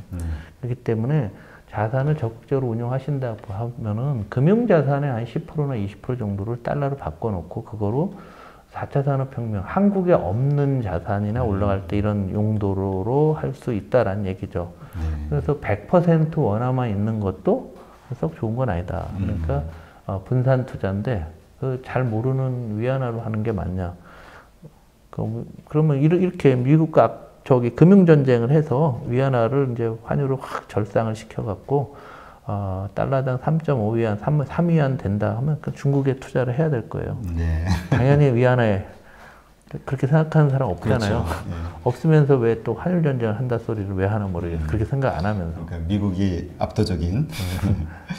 네, 이렇게 말씀을 들으니까 전반적으로 전체 이해가 좀 되고요. 어떻게 앞으로 나오는 뉴스들을 바라보고 생각해야 될지 그냥 눈앞에 보이는 그대로 보는 게 아니라 그 뒤에 내면에 숨어 있는 어떤 의도 이런 것들을 잘 파악해야 되겠구나라는 생각이 드네요. 네. 그동안 이제 미국과 중국과의 문제, 그 다음에 세계 경제 위기 이런 얘기들을 좀 나눴는데 오늘은 좀 국내 얘기를 해봤으면 좋겠습니다. 지금 한국 경제가 되게 어렵다는 이야기들 많이 나오잖아요. 뭐 그거는 이야기만이 아니라 뭐 기업하는 사람들부터 뭐 장사하는 사람, 뭐 일반 셀러리맨까지도 워낙 그 이야기를 많이 듣다 보니까 정말 큰일이 난 것 같은, 정말 엄청난 경제 위기가 온 것 같은 그런 느낌이 들거든요. 네. 먼저 지금 현재 한국 경제의 상황이 어떤 건가요? 말씀하신 대로 매우 어렵습니다. 많이 어렵죠. 그런데 진단과 처방을 잘못하고 있어서 상당히 유감스럽습니다. 그 어렵다는 거는 한국은 이제 내년이 되면 네. 한국이 경제개발을 1961년부터 했어요. 네. 내년에 2020년이 되면 만 60년이 되죠. 채우는 거죠. 회갑이네요. 네, 회갑이 됐습니다. 네. 그래서 지난 60년간 한국은 세계에서 가장 고성장한 국가예요. 네. 한국과 비교할 만한 나라 없습니다. 앞에 30년은 일본과 대만이 비슷했습니다. 한국이랑. 근데 30년 지나면서 일본은 버블이 깨졌고 네. 중국도 그냥 슬금슬금 하다가 어느 사이엔가 대만도 중국으로 경제가 흡수되면서 안 되고 있고 그 이후에도 한국은 계속 성장하고 있어요. 지금도 한국은 성장하고 있습니다. 2%가 작아 보이는 거는 그 전에 우리가 8%, 9%를 했기 때문에 작아 보이는 거죠. 요즘 언론에서 일본이 잘 된다는데 일본이 작년도에 0.9% 성장했습니다. 올해 뭐 0.7 뭐 이런 얘기 하고 있는데 한국 경제가 이렇게 떨어지고 있는데 지금 2%가 저는 낮아서 위기라는 생각은 안 해요. 네. 문제는 5년 후쯤 되게 되면은 정말 성장이 어렵지 않겠는가라는 생각을 합니다. 왜냐하면 한국이 지난 60년간 쌓아왔던 많은 이점들이 사라진 거예요. 네. 왜냐하면 세상의 판이 그 이전에는 파이가 커지는 팽창사회였는데 지금부터 수축사회로 가니까 한국의 경제 구조는 팽창사회에 익숙한 구조로 돼 있는데 네. 이쪽이 수축사회가 되니까 이게 판가리가 된 거거든요. 그러니까 적응을 못 하는 거예요. 그렇죠. 한국의 위기의 본질은 거기에 있는 거예요. 그러니까 과거의 어떤 성장률의 그 고정관념에 사로잡힌 그렇죠. 거. 성장률도 그렇고 경제 구조도 그렇고. 구조. 설명을 드리면 지난 60년간 한국 경제를 주도한 산업은 4개 인더스트리예요. 그게 소재. 네. 소재가 이제 큰 인더스트리, 소재 안에는 뭐가 들어가냐면 철강, 화학, 정유, 그 다음에 소재, 그 다음에 산업재라고 있어요. 기계, 조선, 건설, 운송. 네. 다 세계적인 회사들, 한국. 그렇죠. 그 다음에 자동차 인더스트리, IT 인더스트리. 4개 인더스트리. 요게 한국을 끌고 온 거예요. 네. 그런데 이 4개가 전체 제조업의 한 70% 돼요, 매출에. 엄청나네요. 엄청나죠. 자동차 같은 경우는 고용만 200만 명이 넘으니까, 어마어마한 자동차도.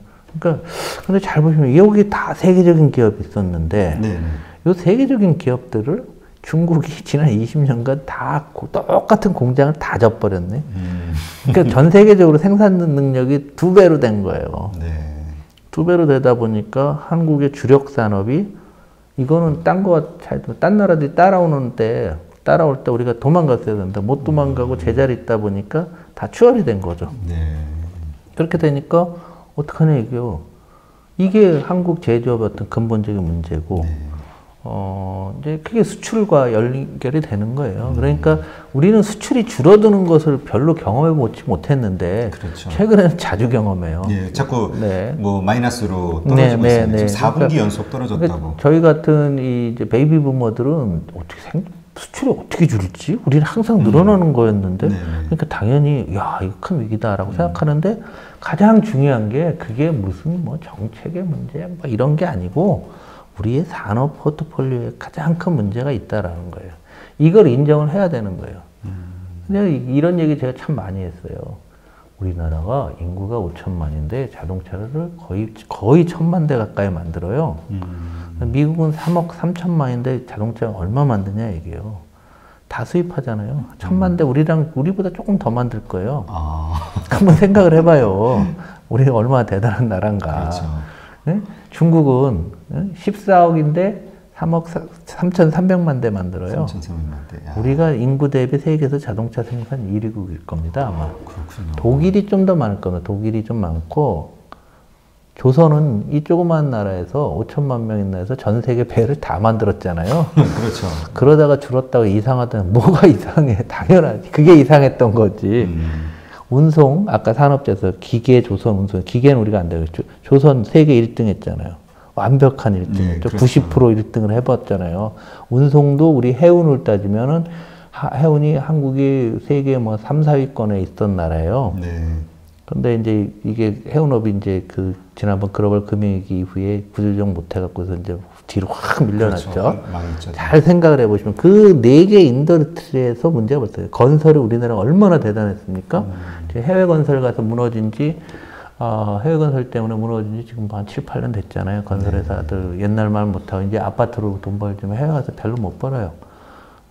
운송, 우리나라 비행기, 자동차에서 지금 아시아나도 지금 힘들어갖고서 대주주가 좀 문제가 생겼었고, 대한항공도 뭐 경영권 문제가 있지만 세계적인 기업이었는데 점점 밀리고 있잖아요. 그렇죠. 저가 항공한테도 밀리잖아요. 그렇죠. 네? 예.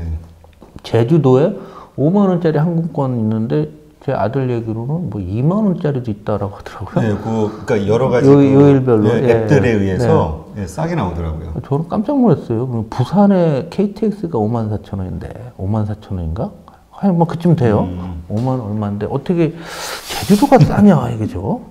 이런 상황이 된 거죠. 그러니까 한국의 주력 산업 다 경쟁력을 잃은 거예요. 그러니까 여기서 우리가 한국이 클 수가 없는 거예요. 그럼 다른 먹거리를 찾아야 되는 건데, 이 다른 먹거리 찾는, 우리가 이어달리기 할 때, 바톤 터치를 해줬어야 되는데, 안 하고 계속 온 거예요. 그러다 보니까, 딴 사람, 오래 달리는 거죠. 오래 달리니까 힘을 붙인 거죠. 바로 그게 지금 한국의 제조업의 문제예요. 그럼 나머지가 뭐냐라는 게, 그게 내수 산업과 관련된 뭐, 섬유이복이라든가 음식료 먹는 거라든가 뭐 예를 들면 의약, 바이오라든가 뭐 이런 것들이 우리가 세계적인 기업이 안 나오고 있는 거죠. 그러니까 지금 한국 경제가 문제라고 했을 때 앞으로는 이 산업에서는 더 크기가 어려워요. 그럼 그 산업은 어떻게 되냐? 세계 1등이 될 수 있도록 내실을 단단히 다주고 굉장히 더 튼튼한 회사가 돼서 독보적인 회사로 유치를 하나 양적인 성장은 끝났다라고 생각하고서 적응해야 되고 나머지 부분에서 우리가 무엇을 할 것인가 고민들 해야 된다는 거예요. 왜? 그 나머지 부분은 다른 나라에 비해서 한국의 비중이 너무 낮아요. 또 반대로. 너무 낮으니까. 낮으니까 안 되는 거죠. 그러니까 예를 들면 기존의 산업들은 포스코 같이 되면 돼요. 철강 세계 품질 1위, 생산성 1위. 포스코 최고잖아요. 생산성하고 품질하고 뭐 하니까 포스코 거는 다 인정해 주는 거 아닙니까? 그 포스코가 세계 1위인데 그러면 우리나라에서 다른 제품들이 뭐 플라스틱이 세계 1위냐 뭐 한번 생각해 볼 수도 있는 거고요. IT는 너무 많이 바뀌니까 뭐 계속 따라가야 될 거고 자동차가 그럼 우리가 품질로 1등이냐? 뭐 아니잖아요. 그렇죠. 그러니까 산업의 재편에서 큰 문제를 우리가 생각을 좀 해나가야 되고요. 내수는 이제 내수의 변화가 여러 개가 있는데 가장 중요한 건 역시 온라인이고요. 온라인의 비중이 너무 빠르게 급속도로 침투하고 있는 거예요. 그게 이제 자영업까지 오는 건데 우리나라 내수가 700조예요. 딱 한국 사람들이 국내에서 쓰는 돈이. 그리고 물건을 사는 데 물건을 도소매 마트니 뭐 이런 사는 게 470조예요. 그 중에 700조인데 잘 생각을 해보세요. 가계부채가 1,550조예요. 그러면은 대출금리 4%로 잡으면 60조. 네? 그러면 지금보다 가계부채가 반으로 따지면 30조만큼 더 쓸 수 있죠. 가계부채 문제가 있는 거고요. 많은 사람이 이 얘기를 안 해요. 그리고 우리나라 1인당 국민소득 3만 불이라고 하는데 한국같이 사교육에 돈 많이 쓰는 나라 봤어요? 그렇죠. 이게 되게 심각하죠. 예, 요즘 제 후배들 보면은 번 거 다 쓰는 게 어디다 쓰나 봤더니 애들 사교육비, 네. 그다음에 집을 또 빚내서 샀으니까 이자 내가 자 한번 생각을 해보자는 얘기예요. 이자 원금상환 해야죠. 경조사비 내야죠. 또 그러다 보니까 이게 진짜로 소비나 이런 거 쓸 돈이 없는 거예요. 그러니까 한국의 내수에서 내수가 사는 방법이 뭘 해도 어려워요. 왜? 인구가 더 이상 안 느는데 어떻게 해? 그렇죠. 점점 줄고 있죠. 줄는데 아직 안 줄었고 이제 줄 거고 더 늙어가잖아요. 네. 저만 해도 돈 쓰는 게 뭐 있나 하면은 뭐 식사비하고 술 한잔 하는 거 이외에 쓸 게 없어요. 나이 들어가면 소비가 들어가면 더 줄을 텐데. 그렇죠. 그런데 온라인이 들어와 있고 가계부채도 이자 내야 되고 그 다음에 뭐 이렇게 한국만의 특성이죠. 경조사비도 내야 되는 거고 거기서 또 해외 소비가 여행 가서 35조 정도 쓰죠. 1년에. 35조. 내수가 된다라고서 뭘 내수 부양책은 부양해서 되는 문제가 아니에요. 그러니까, 그런 얘기가 있더라고요. 그 제주도 가는 것보다 저기 어디죠? 필리핀이나 이런 쪽으로 가는 게 비용이 더 싸다 이런 얘기가 있더라고요. 비용은 싼데 무서워서 어디 가겠습니까? 근데 그것도 중요한 컨셉이에요. 네. 우리나라가 안전을 지금도 세계에서 가장 좋은 나라 아니에요? 그렇죠. 안전을 더 높여놓죠. 안전을 더 높여놓고 진짜 우리나라 그 내수에서요 한국 사람이 35조를 나가서 쓰고 해요. 외국인이 우리나라 쓰는 게 19조인가 그래요. 숫자는 정확하지 않습니다. 그런데 비슷해요. 그럼 외국인이 와서 더 쓰게 만들면 되잖아요. 한국에 뭐 볼 게 있냐 하는데 이제는 여행 가서 관광은 한 번 보면 땡이죠. 그렇죠. 근데 맛있는 것 안전해야 되고 또 우리가 그 사람들 왔을 때 아주 편하게 해주고 하다못해 전철 탔는데 뭐 제가 이런 아이디어 한번 냈어요. 1호차는 베트남어로 한다. 베트남어로 다 방송하고 2호차는 중국어, 3호차는 뭐 일본어, 4호차는 영어, 태국어, 베트남어 가져왔다는. 그러니까 방송을 안 하더라도 안에 안내편이라도 자세히 써놓으면 사람들 입장에서 편할 거 아니에요. 네. 이런 식으로 내수를 살리려는 노력은 외부에서 뭐가 오죠. 내부에서는 될 수가 없어요. 그리고 지금 무인 가게들이 얼마나 많습니까? 그렇죠. 다 뭐 전화만 하면 배달 중심으로 하는데 네. 그래서 한국은 지금 어마어마한 살아가는 방식이 바뀌는 거예요. 내수에서도. 그러네요. 살아가는 방식이 바뀌는 과정에서 적응하지 못하신 분들이 대불황이다라고 생각하는 게 굉장히 큰 거죠. 그럼 정부가 여기서 그러면 최저임금을 한 5천 원을 내리고 근무 시간을 60시간 한다고 해서 이게 달라질 게 있을까 한번 생각을 해보자는 얘기죠. 달라질 거 없어요. 그렇다고 하게 되면 여기에 맞게 하나하나들 서로 생각들을 해봐야죠. 그래서 우리가 지금 해야 될 거는 뭐냐면 정부는 그러니까 정부가 수요를 유발해야 돼요. 그럼 멀리 보고 우리 뭐 미세먼지 같은 환경에 대한 투자 이런 걸 해놓아야 되잖아요. 그건 후손도 쓸 수. 예, 그렇죠. 네? 뭐 저는 뭐 도로 만들고 이런 거 별로 안 좋아하는데 환경에 대해서 이번에 인천에서 뭐 붉은 수돗물 나왔는데 수도관에 녹 안 쓰는 거로 예? 직경이 예를 들어서 5cm 그러면 10cm로 확 늘려갖고 통일되면 또 인천에 사람 많이 살 거 아니에요. 확 늘려놓는다든가 아니면은 뭐 우리 화재 이런 거 해서 화재 감지 장치를 지하도나 큰 고층 건물에 더 많이 놔서 철저하게 지킨다든가 안전에 대한 투자라든가 미래를 내다보면서 정부는 이제 그런 식의 투자를 하고 그리고 또 일반인의 입장에서 복지국가랑 차이가 많으니까 우리나라 복지 예산이 꽤 되거든요. 250조인가?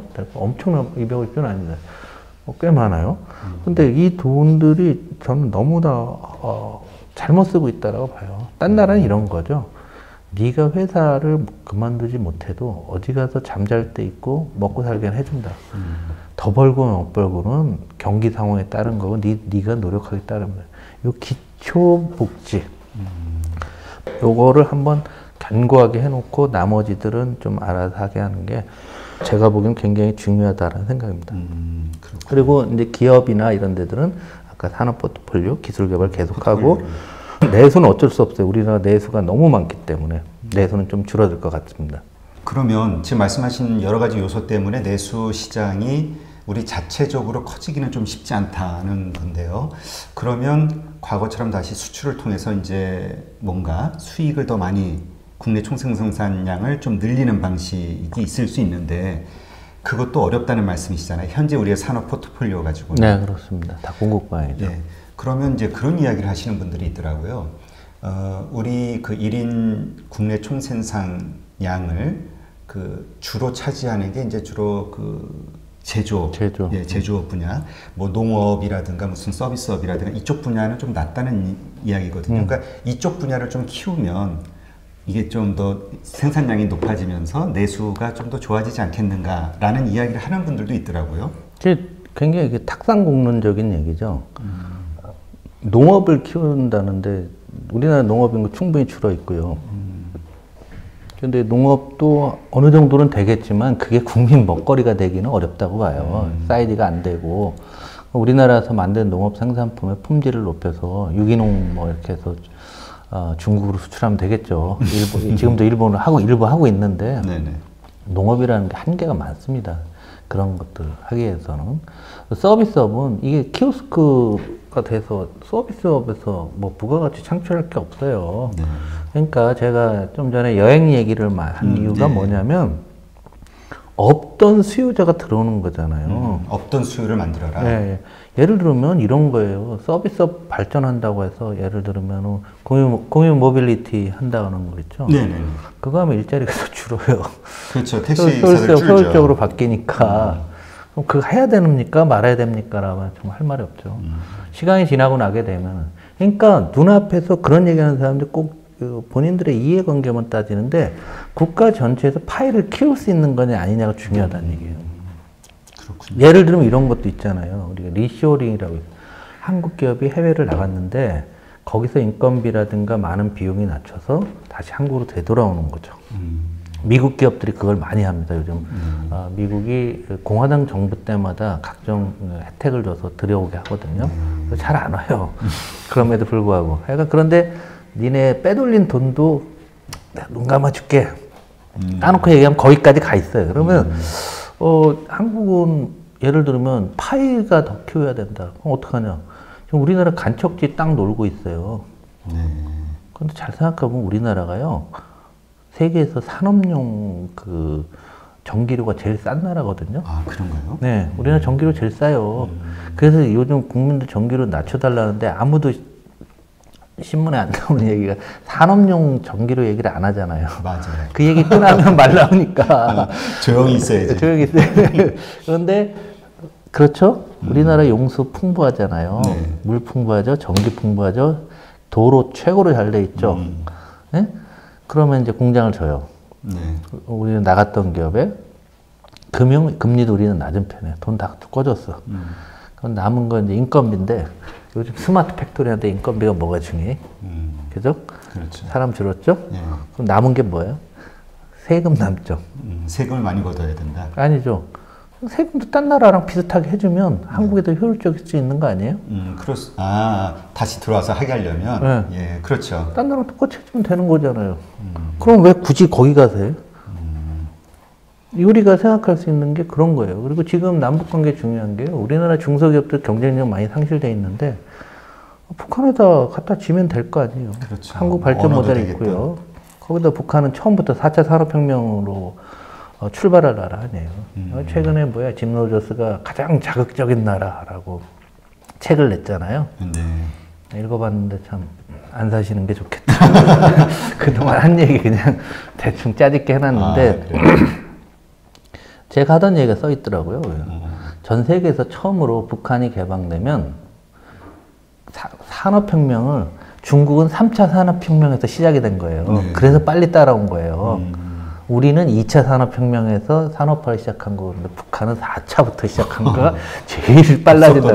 예, 그런 얘기죠. 그 얘기는 남북 관계가 좋아지는 것도 하나의 우리 경제의 돌파구가 되는 거고 그런 간척지 같은 것도 활용도 각각의 이해관계만 따져 조금 더 제한하게 되면은 충분히 가능하다고 봅니다.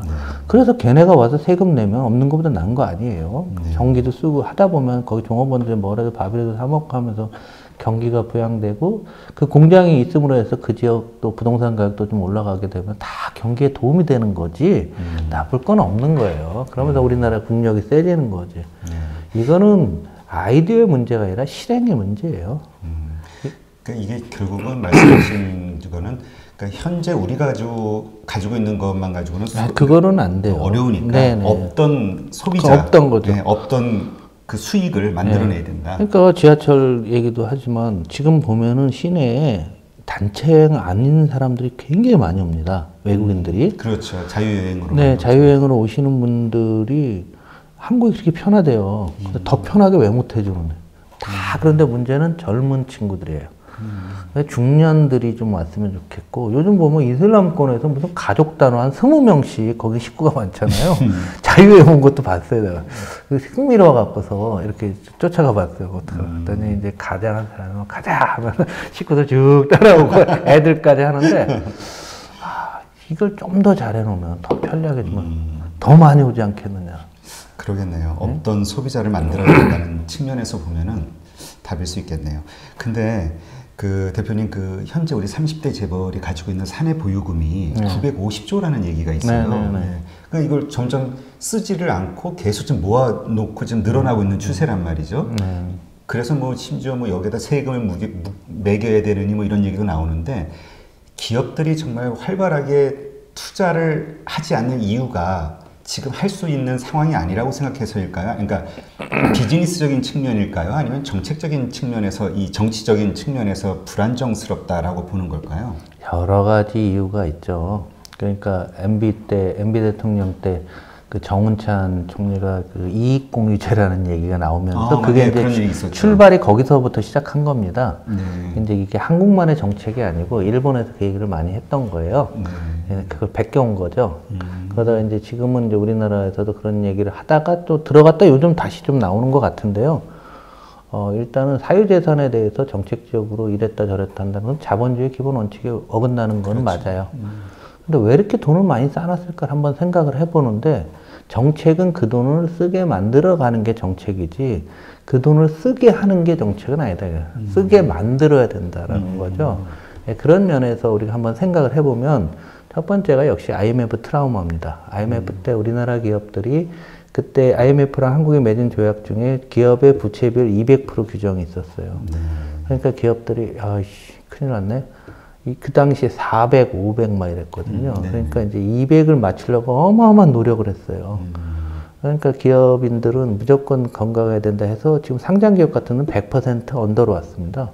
90%밖에 안 될 거예요. 그래요? 예. 그러니까 세계에서 가장 안전한 상황이 됐는데 일단 부채 비율만. 근데 세계 평균 정도 온 거예요. 선진국 평균. 요거는 인정해야 돼, 이제. 그러니까 이제 지금 쌓아놨다고 하는데 이제 그 부채 대비로 놓고 보게 되면 뭐 요 정도 선이면 됐어요. 근데 여기서 이제 더 늘어나는 거냐, 더 늘어나는 이 부분에 있어서는, 결코 경제에 좋은 거는 아니다. 돈이 잠겨 있으니까. 그렇죠. 그러니까 이걸 그 사람의 부를 뺏는다 이런 개념으로 생각하면 안 되고, 그렇게 돈을 많이 갖고 있으면 비효율적이라는 얘기죠.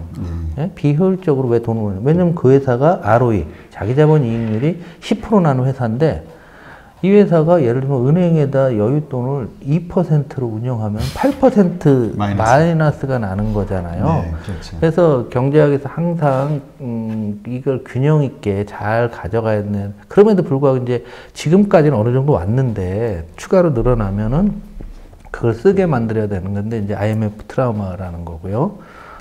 두 번째로 생각하는 건 우리나라 기업이 지금 한 3세 경영으로 넘어오는 게 이제 거의 다 끝나갑니다. 근데 자본 승계를 앞두고 그 돈을 쓸 수가 없어요. 그게 자기 돈이 아니잖아요. 아버지 돈이잖아요. 아버지 돈인데. 그런 또 논리가 나오네요. 아니, 아버지 돈이죠. 왜냐하면 IMF 때, 그때는 2세예요. 2세가 아버지가 1세대들이 돌아가시니까 나도 한번 늘려볼래 하고 2세들이 오버 투자를 했어요. 그래서 그때 IMF 때 무너진 회사 보면은 거의 100%가 2세들이 확대 경영한 회사입니다. 회사 이름 대기는 뭐한데 제가 보기에는 대우그룹 빼고선 다 2세 회사일 겁니다. 대부분. 그래서 이게 그게 나름 또 트라우마로 있어요. 심리적으로 들어가 보잖아요. 그런데 이제 3세가 됐는데 이제 지주회사나 이런 걸 됐어요. 그럼 세 번째 이제 지주회사가 되게 되면은 옛날엔 투자하기가 아주 쉬웠어요. 회사가 30개면 30개 십시일반 걷어서 뭐 하나 사면 됐는데 요게 우리나라의 대마불사 재벌이 너무 크니까 지주회사를 가운데 만들고 간에 상호 출자를 못하게 막아놓잖아요. 순환 출자, 상호 출자를 막아놓으니까 투자가 돈은 각각을 더해보면 다 돈은 되는데 이걸 투자할 방법이 없어졌어요. 제도적으로. 제도적으로 그렇게 됐네요. 그렇잖아요. 정부가 지금 현대차그룹 순환 출자 문제를 계속 삼고 있잖아요. 그렇죠. 옛날에는 다 그렇게 했잖아요.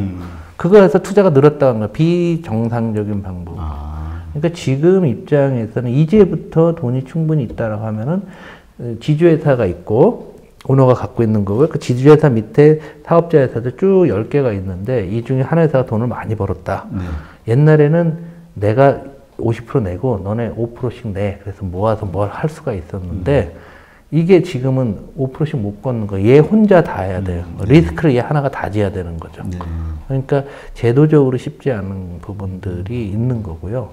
가장 중요한 거는 4차 산업혁명이 오면서 과학기술이 너무 빨리 발전하니까 이게 성공 가능성이 점점 떨어지는 거예요. 확률이. 아니 그런 거예요. 뭔가 내가 도전적으로 해서 성공하는 거냐, 성공 확률이 떨어지면 내 돈을 그냥 갖고 있는 게 나은 거 아니에요? 그렇죠. 그러니까 자신이 없는 거네요. 비즈니스에서 성공할 자신이. 네. 자신이 없는 거를 누구 탓할 상황이 아니에요. 4차 산업혁명이 그렇게 무서운 겁니다. 그 무서운 것을 인정을 안 해놓고 사는 거죠. 그런데 잘 보시면 요즘 투자 많이 하는 회사들은 뭐 예를 들면 공유경제 하는 회사라든가 뭐 네이버라든가 잘 보면 IT 기업이죠. 누구예요? 1, 2, 3세 중에 다 1세들만 투자해. 잘 보세요. 그러니까 뭔가 책임감과 권한을 좀 가지고 있는. 그 사람은 날려도 상관없거든. 왜? 내가 한번 도전적으로 해보겠다라는 생각을 하는 내가 거죠. 번 거니까. 네. 내가 번 거니까 망해도 나는 뭔가 이렇게 할 수 있다는데. 네. 아마 이런 식의 아마 대담이 아마 우리나라 최초일 텐데 심리적으로 한번 생각을 해보시면. 예, 그러네요. 또 생각. 그래서 미국 경제가 건강한 게 미국의 시가총액 1등부터 쭉 보면은요 상속 증여받은 회사 몇 개 안 돼요. 그 얘기를 우리 또 안 하는 거죠. 서로 간에 까놓고 얘기해보면. 그러니까 과감하게 하는 거예요. 창업자가 살아있으니까. 그게 실질적으로 하면 마지막에 한국 경제가 이제 세대 교체가 됐는데 이게 재벌 경제를 계속 세대 교체되다 보니까 돈을 쌓아놓고 안전하게 지키는데 주력할 수밖에 없는 거죠. 그러나 이제는 앞으로는 지금까지 그래왔다고 하면은 앞으로는 안 된다. 왜? 쌓아놓고 버티다 보면 곳간에 있는 거 빼먹는 거예요. 그렇죠. 예, 그렇게 되기 때문에 이 사람들도 지금 기업 현장 가면 누가 뭐 기업인의 길을 살리라 뭐 이런 얘기를 많이 하는데 그냥 있으면 죽는다는 거를 이제 왜냐하면 산업이 다 바뀌니까 그러니까 알고 있어요. 알고 있는데 자신감 없는데 이제 조금 시도들을 많이 하고 있습니다. 그런데 그게 주력 사업이 안 될 뿐이죠. 그렇군요. 예, 그러니까 이걸 너무 단체적으로 이렇게 매도하고 이런 거는 잘못된 거고요. 그 사람들 나름대로는 또 조금 시도하는 게 보여요. 그 벤처 투자도 많이 하고 있고요. 그리고 너무 많이들 공부를 너무 많이 하면 겁이 더 많아진다. 대충 몰라야지만. 그런데. 네. 근데 참 한국 기업에 저는 아쉬운 게 그런 어떤 스타트업 기업들에 의해서 어떤 아이디어가 이렇게 세상에 나오고 아직은 규모는 작을 때 그럴 때 딱 그 인수해가지고 왜 미국처럼 그걸 키우면은 시간도 전략이 되고 비용도 전략이 될 텐데 그거에 대한 가치를 이렇게 인정해주면서 인수하기보다는 그냥 자기네가 직접 바닥 수업도 그냥 그대로 따라하는 그런 경우들이 많이 있어 왔잖아요. 그게 이제 지금까지 그렇게 해서 재벌이 커왔는데 이제는 안 되죠. 그렇죠. 재벌이 해도 안 되잖아요. 예. 그거 아세요? 예를 들면은 우리나라 큰 대형 재벌계가 계절밥상, 올반 이런 게 기억나시죠? 한식 뷔페라고. 네네. 지금 다 문 닫고 있는 거 아세요? 장사 안 돼요. 자기가 하면 다 할 수 있었어요. 옛날에는 팽창사였기 때문에. 지금 못 해요. 못하니까 잘하는 애들 걸 M&A를 해야 되는 거예요. 그쵸. 그래서 M&A가 한국 정서에서는 나쁜 거잖아요. 딴 사람은. 그건 적대적 M&A고 지금 이 대표께서 말씀하신 건 우호적인 M&A, 그렇죠. 윈윈이죠. 좋은 말씀하신 거예요. 그런 거를 아주 긍정적으로 만들어야 되는데 아직도 그거는 총수는 잘 모를 수도 있어요. 그 밑에 있는 사람들 스스로도 이거 우리 얘네 잘하고 있는데 우리가 이거 별거 아닌 것 같은데 우리 베껴버려. 우리가 갑질해서 이놈들 말라버려. 오히려 총수도 모르고 고위도 모르게 밑에서 하는 게 없고 그래놓고서 여기 고사시킨다고 우리가 했습니다. 그럼 뭐 혼나는 거죠. 이게 한국의 사회적 자본이라고 하는 건데요. 사회에서 기본 예의죠. 근데 이런 것들도 우리가 또 배워야 되는 거죠. 네. 좀 이렇게 대표님하고 이렇게 말씀을 나누다 보면은 이게 자꾸 질문에 질문이 이어져가지고 끝이 안 나요.